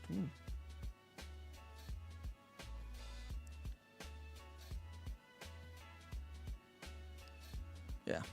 Anyway, the last thing I'll say on it, because I feel like we're beating this dead horse to death, is to me, I always compare it to, and I see your arguments and I totally see how you could beat me in an argument here. I totally see your sides, but to me, learning to play an actual play from watching actual plays, I wouldn't recommend it. I would learn to play learn to play a TTRPG by reading the rule book, right? That should be your main thing. But then if you wanted to learn to become better at it, I think watching actual players and watching GMs, for example, GM, I would hope people are watching it similarly to how people might watch a footballer, like a soccer player, play professionally. And they would watch it, and there would be a lot of people out there who are just watching for the entertainment of watching their local sports team. But there'll be some people out there who are like, I want to become better at football. What's this person doing? And if that person is watching Ronaldo, I'm not a soccer fan, do an insane feat of athleticism and score a goal that's really hard to score, and then they watch him pull his shirt over his head and do 7 backflips and run around and high-five all the players and look at the camera and do like a face. And then they think, okay, to be a better football player, I have to learn to do backflips. I would say that they're not learning in good faith. And I know that's very, very different, but I hope you see what I'm getting at there. But if they were like, oh, that's interesting. Before he scored, though, he feigned right and went left. That's good. I might think about doing something like that. And that's kind of what I think about it. And I think there's maybe even something there with like musicians performing live and how that would be different from them just like, well, no, it doesn't really work, I guess. But I don't know. Get back to me. Let me think about it. Let me write a 2,500 page script and do a video on it. I'll come back with a better argument, I promise. I'll come back with a better. I'm not explaining myself well. I like self-aware theatre kids, but there are people who go around acting like their own life is a play and seem really disingenuous. I don't know if that makes sense. Sure. You don't like arrogant people. Fair enough.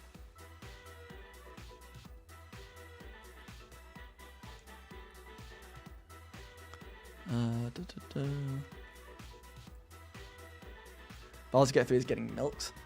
If the movie was more popular, the same would happen. Yeah, you're right. Like I don't even blame them. Like if I was Mr. I need to earn money, top of Hasbro, I'd be doing it too. Because at least they're not making the world a worse place. You know? They're just putting more Baldur's Gate 3 stuff out there, and people who want to buy it can buy it. So, but it's definitely, I do roll my eyes a little bit. It's a little bit cringy. I'm just like, another Baldur's Gate 3 thing.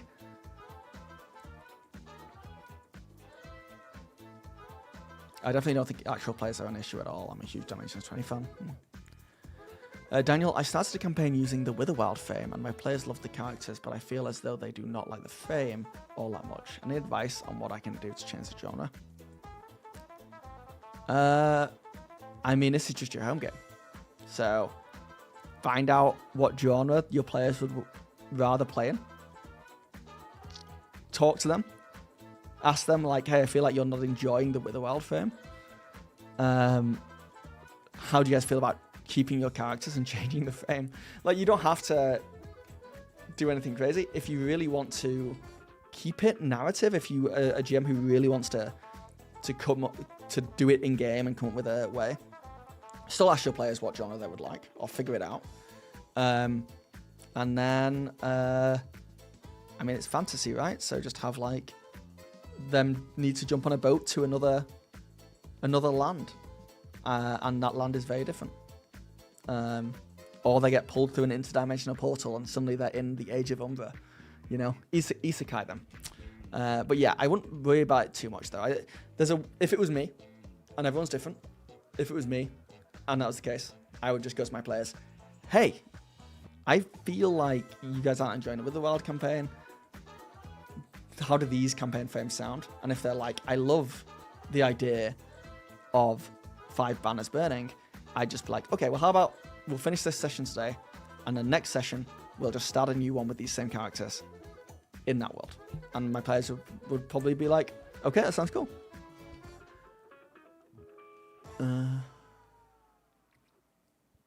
What are alternate means to generate fear? You mean compared to just the rolling mechanism? Making your players long rest will give you a lot of fear. And also, I think some environments generate fear. Adversaries can do. Like if some adversaries have a feature where if they successfully hit someone, you get a fear. But if you want more fear, I would say creating environments that are simply there to be like, you go into a dark temple. Like energy is dark here. So when you roll, you use a d20 as your fear die. That's going to increase the chances of them rolling with fear way more, so you'll get more fear. Or, not playtest this might be OP, so take it with a pinch of salt. But if you said something like, hey, in this area, just so you know, if you roll with fear, I get 2 fear. Just in this room. Or, when you roll with hope, I also get a fear. That's overpowered. I probably wouldn't do that, but that kind of thing, I would say. But rules as written,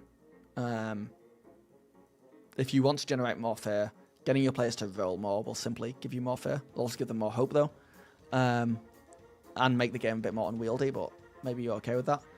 Or, yeah, environments, long rests, adversaries, stuff like that.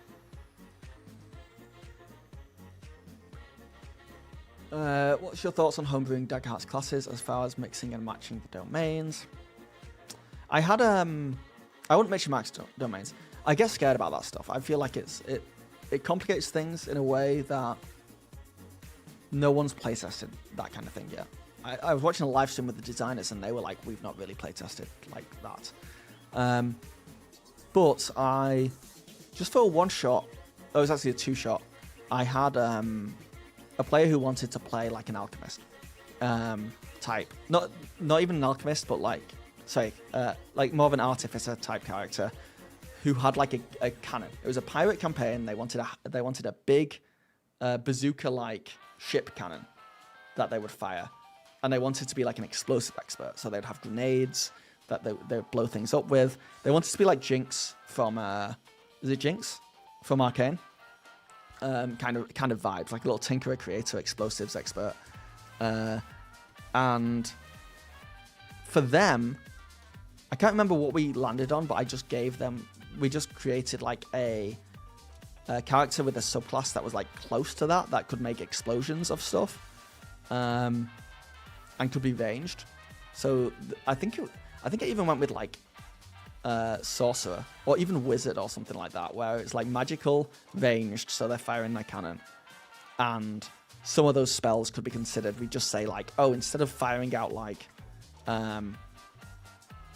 firing out a bolt of magic, you actually throw a grenade out, right? And we just kind of made that up a little bit. But then I went through and I made a bunch of, just using the card creator on the Daggerheart website, I made a bunch of like unofficial cannon-based and grenade-based and explosive-based cards that I either took from other domains and just reskinned them as explosive, or I literally just took from the domains you had access to and made them explosive. So what that ended up look like was I was mixing and matching cards from other domains, but only a few of them, right? Like, it wasn't like it was like, okay, I'm going to take this Splendor domain card, reskin it as like an explosive thing, and then you also can choose from that. And that went down quite well. So I think doing stuff like that's fine. But once again, it was just it was a very short 2-session thing. I don't know what it would be like doing stuff like that long term. But I've certainly said to my players as well, like, hey, you can reskin any of your abilities any way you want. You can even print out your own cards that are the same as domain cards you have access to, but where the wording is slightly different to suit you. That's fine too. So that's how I'd get around that. Like, if someone wants to play a certain homebrew thing, I would be like, let's just reskin the cards you have access to so that it suits you. We can change them slightly if it makes sense, or we can steal cards, like steal individual cards from other domains that suit your playstyle more, and you can have access to that reskinned. But yeah, I think people aren't used to the perception of a professional RPG player. It's hard to translate that to our professional musician, for example. I think we're in the middle of a sea change in entertainment, and people are having a hard time adjusting and protecting their little hobby they like. Yeah. When I've made a lot of videos where I say, like, pro DM, how pro DMs handle, you know, character death. And I talk about, like, you know, how Deborah Amwell does something. I get a lot of comments where people are like, what's a pro DM? And I'm just like, I just mean, like, they DM for a living, they get paid, right? It's just a catch-all term for that. Like, it's shorter than, like, famous DM, for example, which is kind of what I really mean. And people are like, that's not a pro DM, that's an actor. And I'm just like, well, I mean, they're DMing. And they're getting paid for it, so I don't know what you want from me. Like, people just refuse to believe that pro DMs exist. But then I'm like, there are also DMs who do it for a living, who, like, run games for a living, not for show, just like that's what they do, and they're pro DMs as well. Like, anyone who gets paid, anyone whose career it is to be a DM is professional. That's kind of the world we live in. One thing I'll say, and I'm one of them, I'm part of the community, I know you guys are too. There is a lot of pedantry in the TTRPG space. I think we're a pedantic bunch of people. And if we see something we don't like, we'll fall back on individual terms. And like minor things that don't really matter to, like, back us up. And it's like, you just don't like the idea that I'm giving advice from Deborah Amwell. And looking at her to, like, give advice on how to play D&D. So you're getting hung up on the fact that I called her a pro DM. But yeah. We've really not done the music thing today, have we? We've really failed at that. But you mostly listened to me rant, which has been nice. Watching Critical Role or D20 has helped me become more descriptive, which my players seem to appreciate. Fair point that they may not be the best way to learn the game itself, though.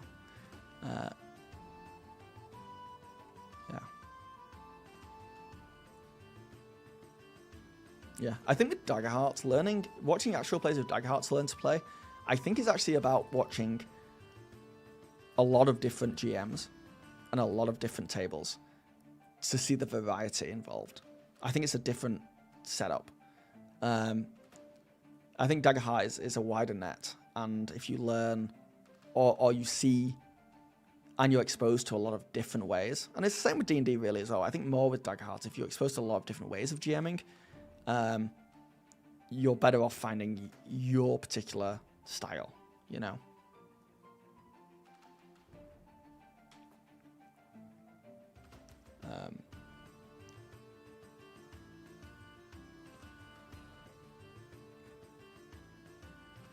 We don't have a front line, and I like the idea of a druid tank with Sage Val domains, best of both worlds. But yeah, trying to make it make sense. DM is on the fence, but we're all new.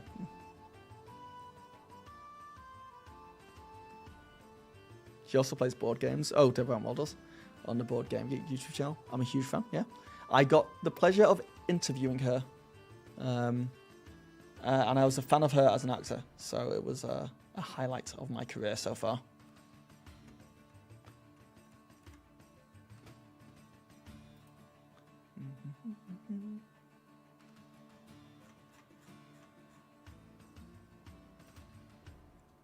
You're jealous.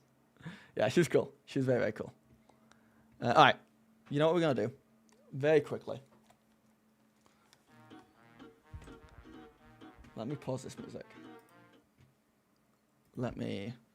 This might just be something that I need to do off stream anyway, but I want to listen to some potential Daggerheart music.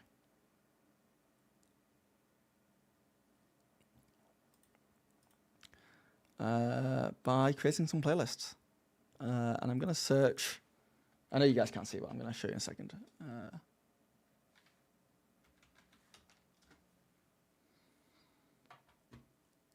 Can you hear this?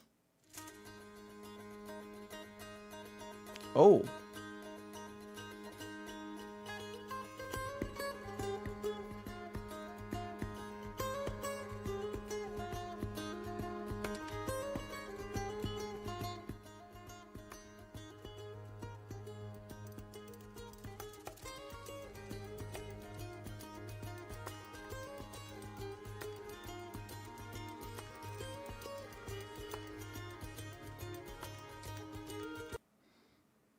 I'm trying to think what the best way of doing this is.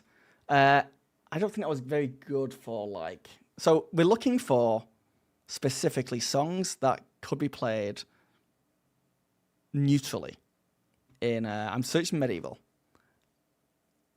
And I want songs that can be played on the back of either just this kind of stream while I'm talking, or songs that can be played while the players are like role playing or whatever in my actual plays. So yeah. Let me know if it's too quiet. I feel like that is too quiet. Hold on.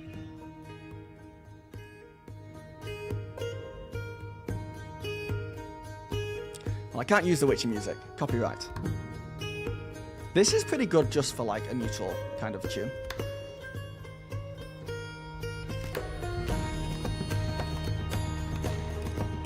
Let me skip forward a bit.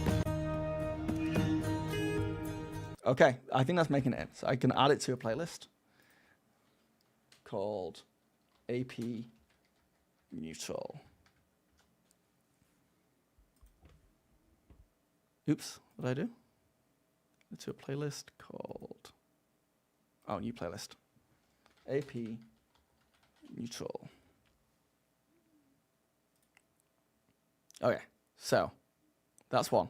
This is one of my all-time favorites that I use in videos.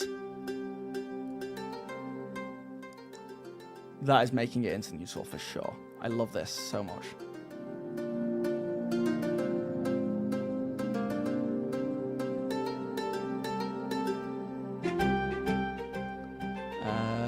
This is by the same person, apparently.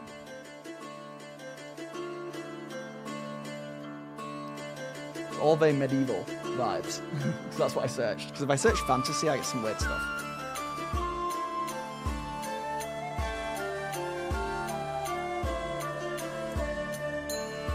I think this is good as well. Well, this might be way easier than I thought.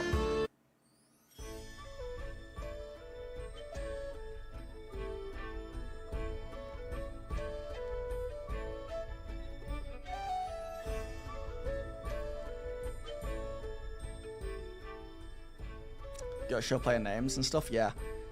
I would like to come up with a better system. for showing all that stuff. I understand why people get like player art and stuff as well.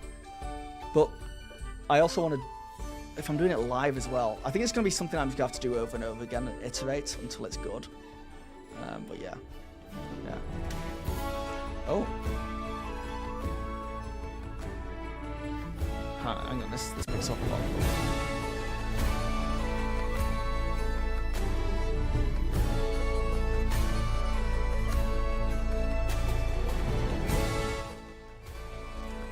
I know. So otherwise, I would do it live and then I would turn it into YouTube videos. So best of both worlds. Best of both worlds. I think this makes it. It's a bit bouncy, but I like it. Okay, what's this? Ooh.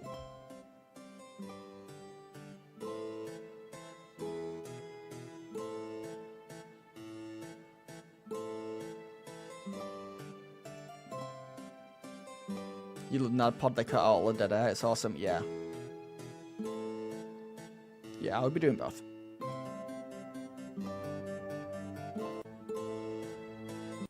I think this one makes it in as well. Sorry, I'm sure this isn't riveting to watch, but it's got to be done.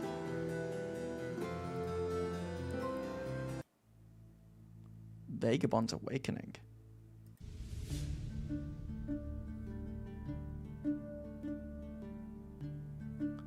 Sounds like Ultima 3 Ammo. Does anyone know what that is? I know it's a game, but I've never played Ultima.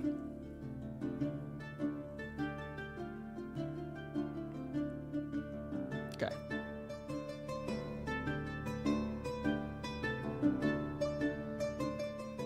Honestly, the fun stuff is when we start when I start looking for combat music.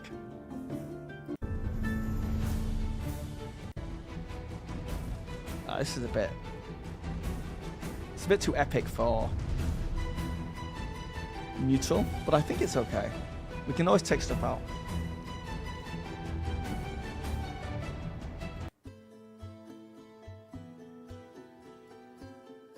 Ooh, it's kind of got Baldur's Gate 3 vibe to it.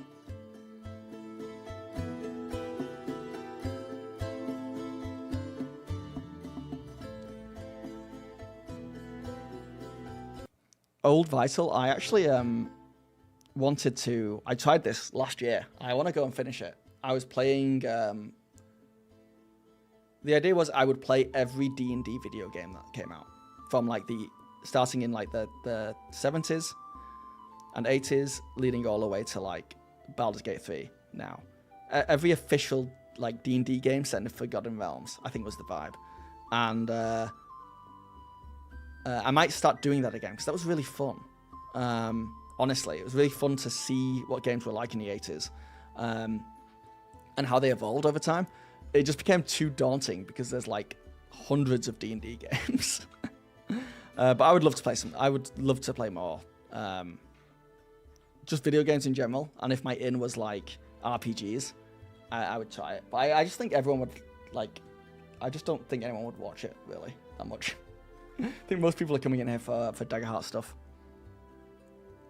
Remember the origin of the dent? Stop with the dent, guys. Stop.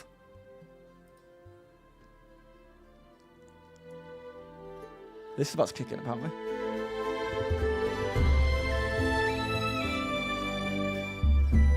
Still works. All right. I'm gonna keep that as well. Genuine question, how long do you guys think a playlist should go for something like this? Like an hour of fantasy music that's neutral, and then like an hour of combat music? Or do you think you can go much shorter and just like loop it so that it repeats the same songs over and over again? Or would that get annoying? That's the real question. 6 hours. Whoo-wee. Okay. Well, got a lot of music to find then.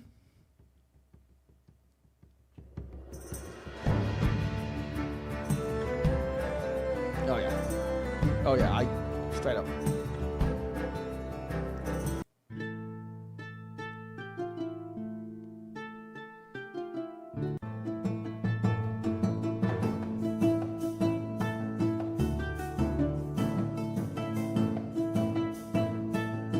3.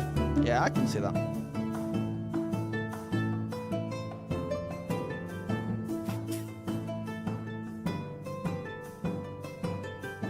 Maybe. Okay. Yes, actually. This one's called Dawn of the Long Road, and it's giving, like, traveling.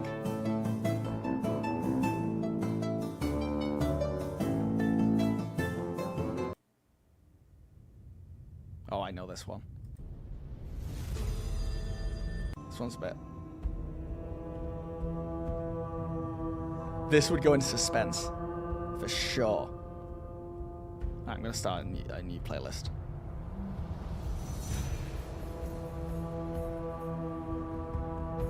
This is Epidemic Sound, so I have a subscription on it. It's all copyright free.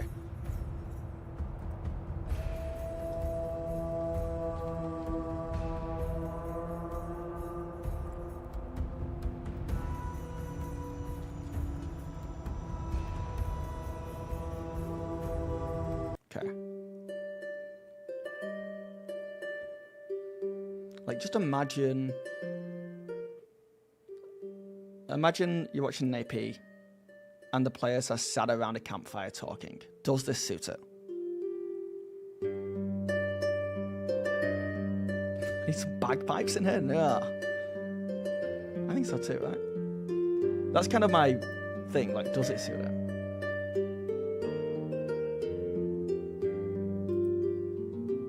How about this? Ooh.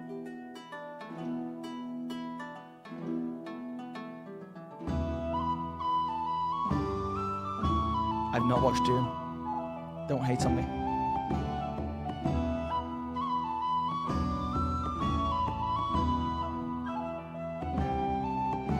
Alright. Alright, that's pretty good, yeah.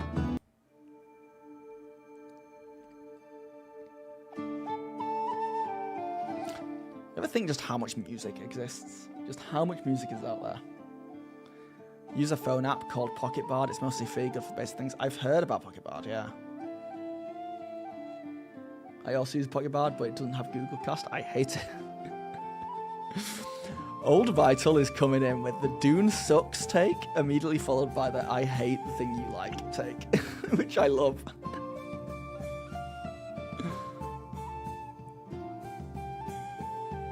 I think it's a bit too slow.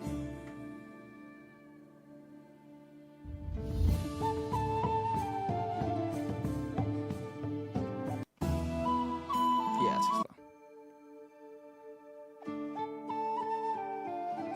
Oh, this is the same thing. Ooh, kind of a happy one.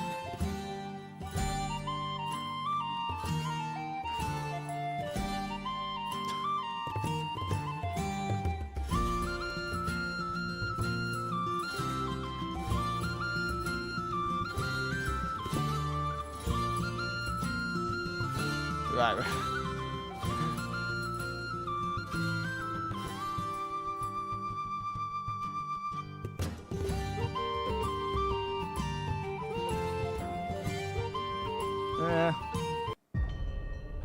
Oh, another suspense, maybe.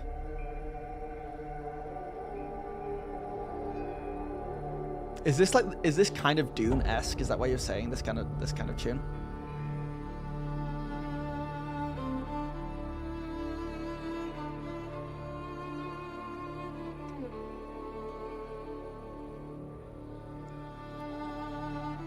Problem is, I've got to check through the whole thing, because what if it's this, and then halfway through it just turns into like a jaunty romp, you know? You never know. Alright, this can go in suspense.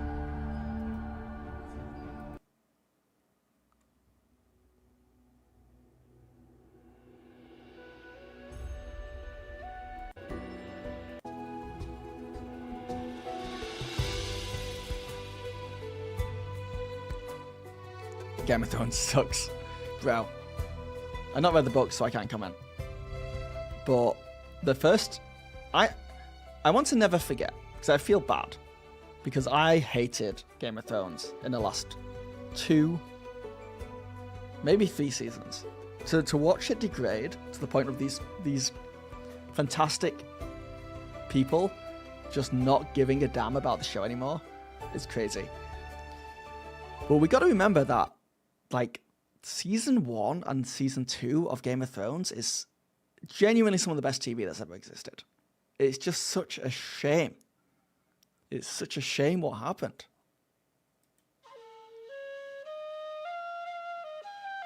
I don't know how Japanese I can go. Just as the whitest man in the world, I don't know how Japanese I can go.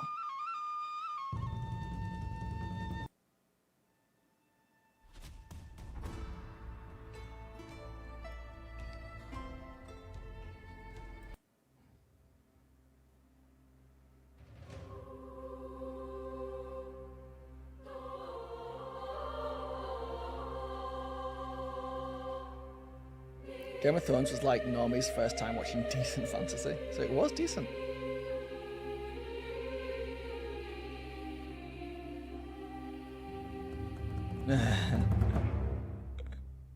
There's definitely a level with Game of Thrones of people jumping on the bandwagon. I remember that to sound like I liked the band before it was cool thing. I was a TV fan. I've always loved TV. I worked in TV for years. I studied film and TV production at university. I'm a big TV head, right? I like good TV. And the funny thing that I saw happen with both Game of Thrones and Breaking Bad was that I watched the first seasons of those shows. And I thought, this is really good. And I would tell people to watch it, and they wouldn't watch it. And I would even get people to watch it, and they would like watch an episode, and then not really, maybe 2 episodes, and then they kind of stop watching it. That's of both like Game of Thrones and Breaking Bad. And I remember telling them, I understand. I actually understand. I love it. I love TV. I love fantasy. I think Game of Thrones season 1 is great. But it is slow. And Breaking Bad is also slow. And I was like, I get it. Like, unless you're into it, you won't like it. A casual TV viewer won't force their way through to see like the best bits of these shows. I remember thinking that. And then season 2 of both those shows came out. About halfway through the season, they blew up. And those friends who I told them about, and they were like, were like, dude, have you watched the show? It's the best thing ever. And I was like, I told you to watch the show. I told you. And I was so surprised Game of Thrones was so successful because it is slow in parts. Genuinely. It's really like quite meandering. So the fact that people who didn't even like fantasy were watching it and loving it, I definitely think that was a level of... I'm not saying they didn't enjoy it. They obviously enjoyed it. But there was a level of like bandwagoning going on, getting into it. There was a lot of people who were just doing it because everyone else was doing it. But that's just me. That is just me being like, I like this band before it's cool. And I know I'm probably wrong because when other people say stuff like that, I'm like, okay, dude.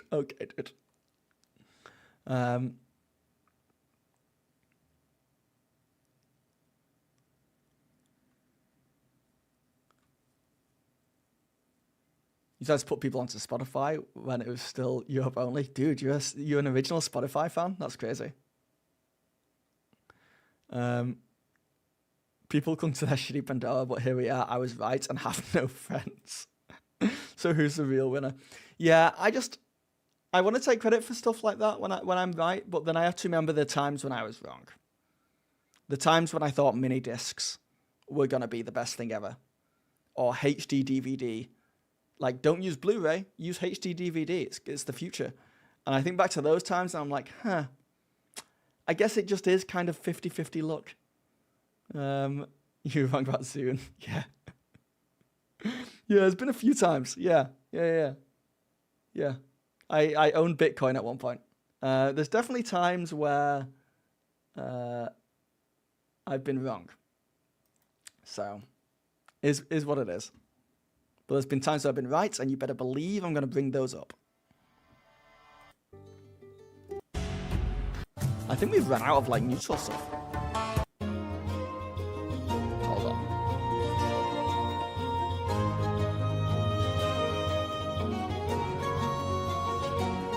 17 is pretty good, Old Vital.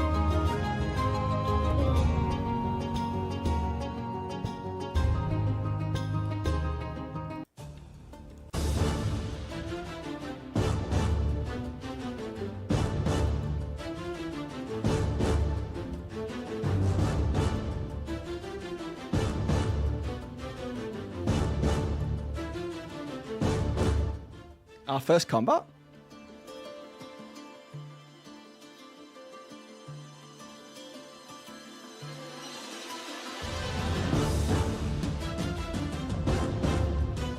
Yeah, our first combat.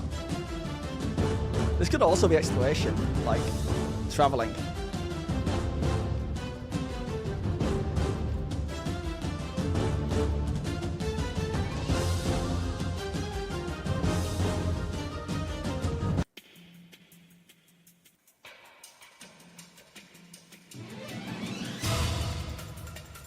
Yeah, this is combat as well. I've put this in the videos before.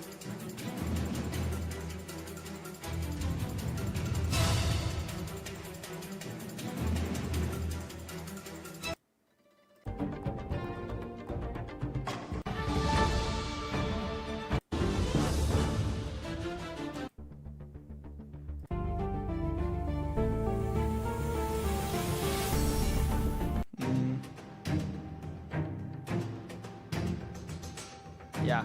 I searched exploration, I got combat. Smidge loud on Twitch, thank you.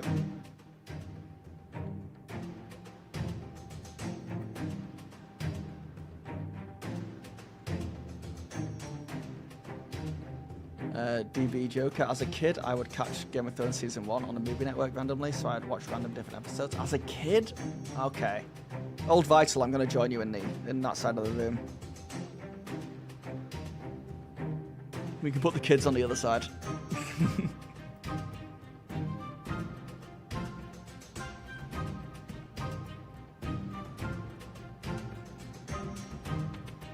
Yeah, so this frustration gives me suspense, it's so true.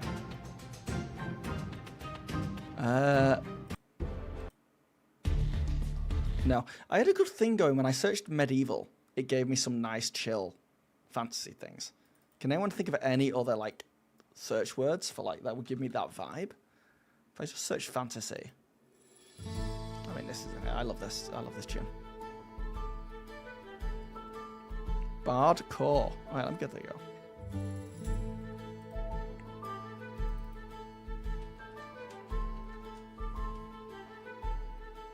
All one word? Bardcore. Bardcore. This is called Time Attack, and I don't think it's going to be Bardcore. Though, lads, I think synth fantasy goes hard.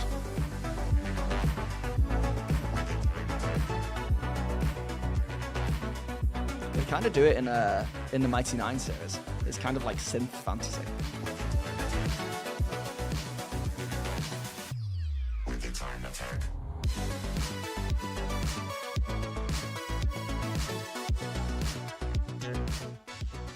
Actually a tune. Alright, next up.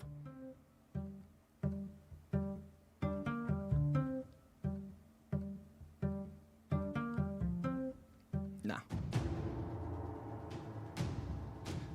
This is me searching Bardcore, by the way. I don't think it's worked the way I want it. Let's try it with a space. Bardcore.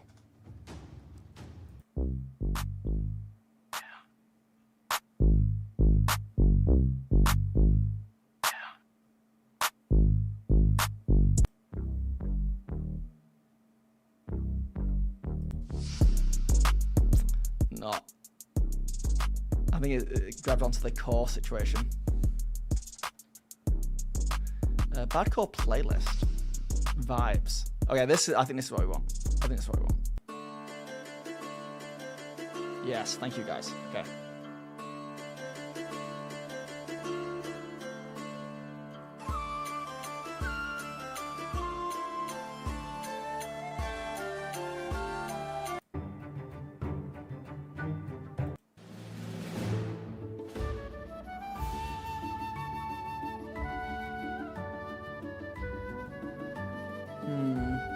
Interesting. What would happen if I just search pirates, actually? Yeah, we've gone to Bridgerton, I think, with this. Let's do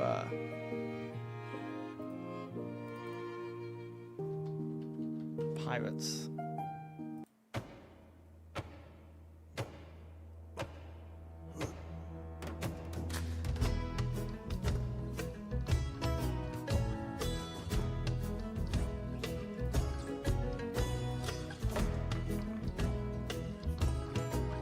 To a winner here. And this one's fair music is a big shout, actually. I don't like the voices. I don't like the hup.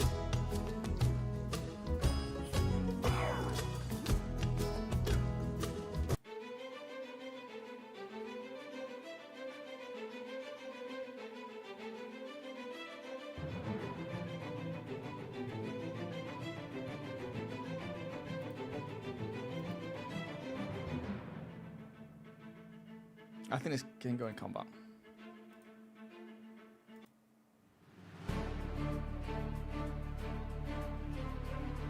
Alright, this is pretty good.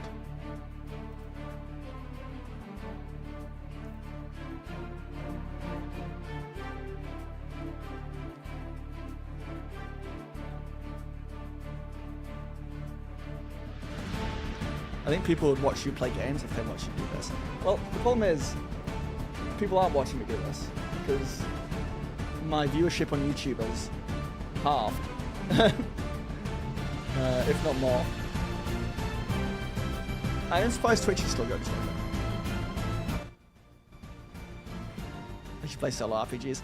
Yeah, I'm tempted, but I'm a gamer and I like multiplayer games where I play with friends. So I want to live in a world where I play Overwatch or Apex Legends on here, you know, which I cannot see there being a big crossover. An 11 Smoking Lizard. Oof. Twitch views the most MVPs. I have heard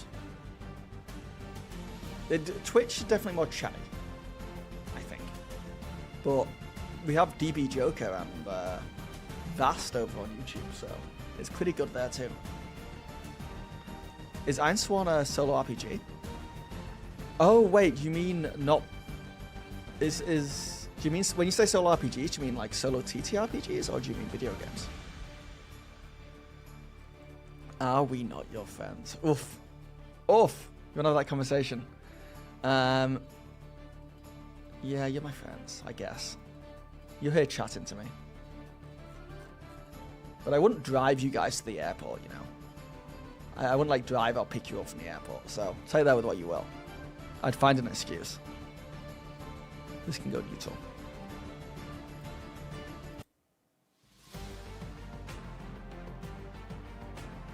You guys think this is combat music? Or do you think it's exploration music?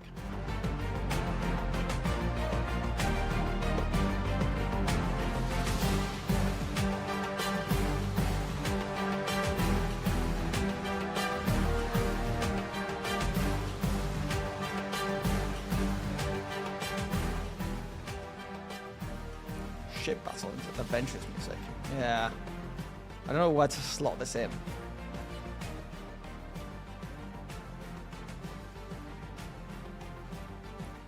Look guys, I've got 3 playlists. One is AP neutral, which can be used for everything. One is combat and one is suspense.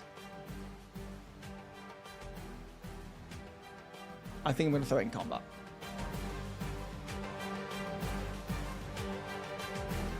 So I like it. Montage, yeah, I think there is an exploration level there. An epic exploration. But I don't want 30 playlists.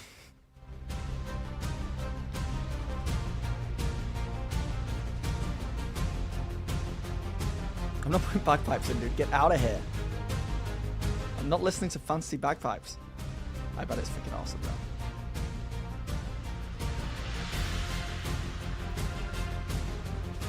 Alright, so what's going to happen is I'm going to have a combat playlist that I'm also going to use for epic exploration. They mix, right? They merge. Epic exploration and combat are the same thing in my game, so pretty good.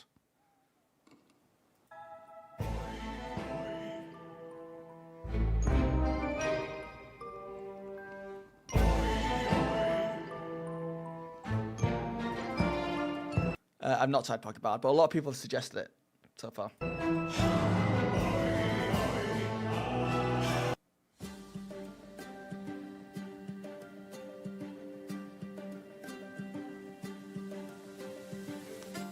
That is true, I might be going too far. But this is also not just for my players, not just for an actual play, but also this stream here you're watching. I would like a long list that I can just play. I think like an hour of music that I can loop. I think it's pretty good.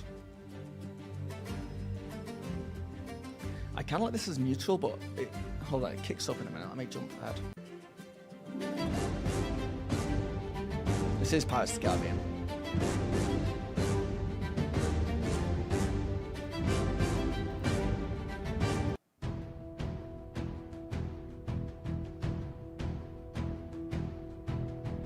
That's true, Bast.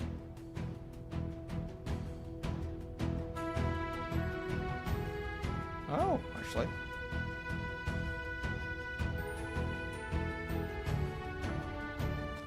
And have you guys watched Paradise, the TV show? This like reminds me of the music in that.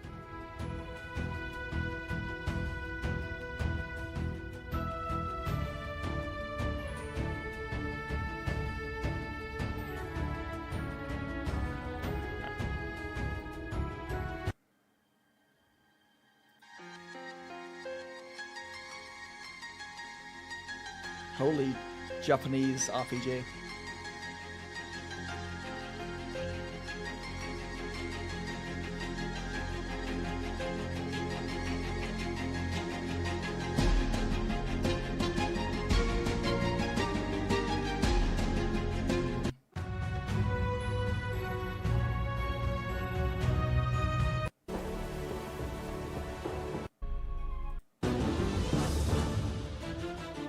We've already had this, I'm sure of it. Now we're just going back into Pirates.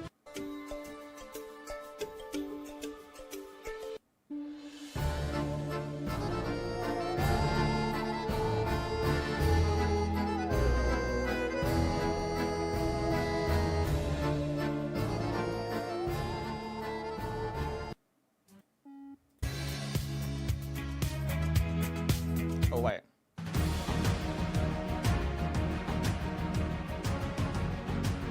This is combat for sure.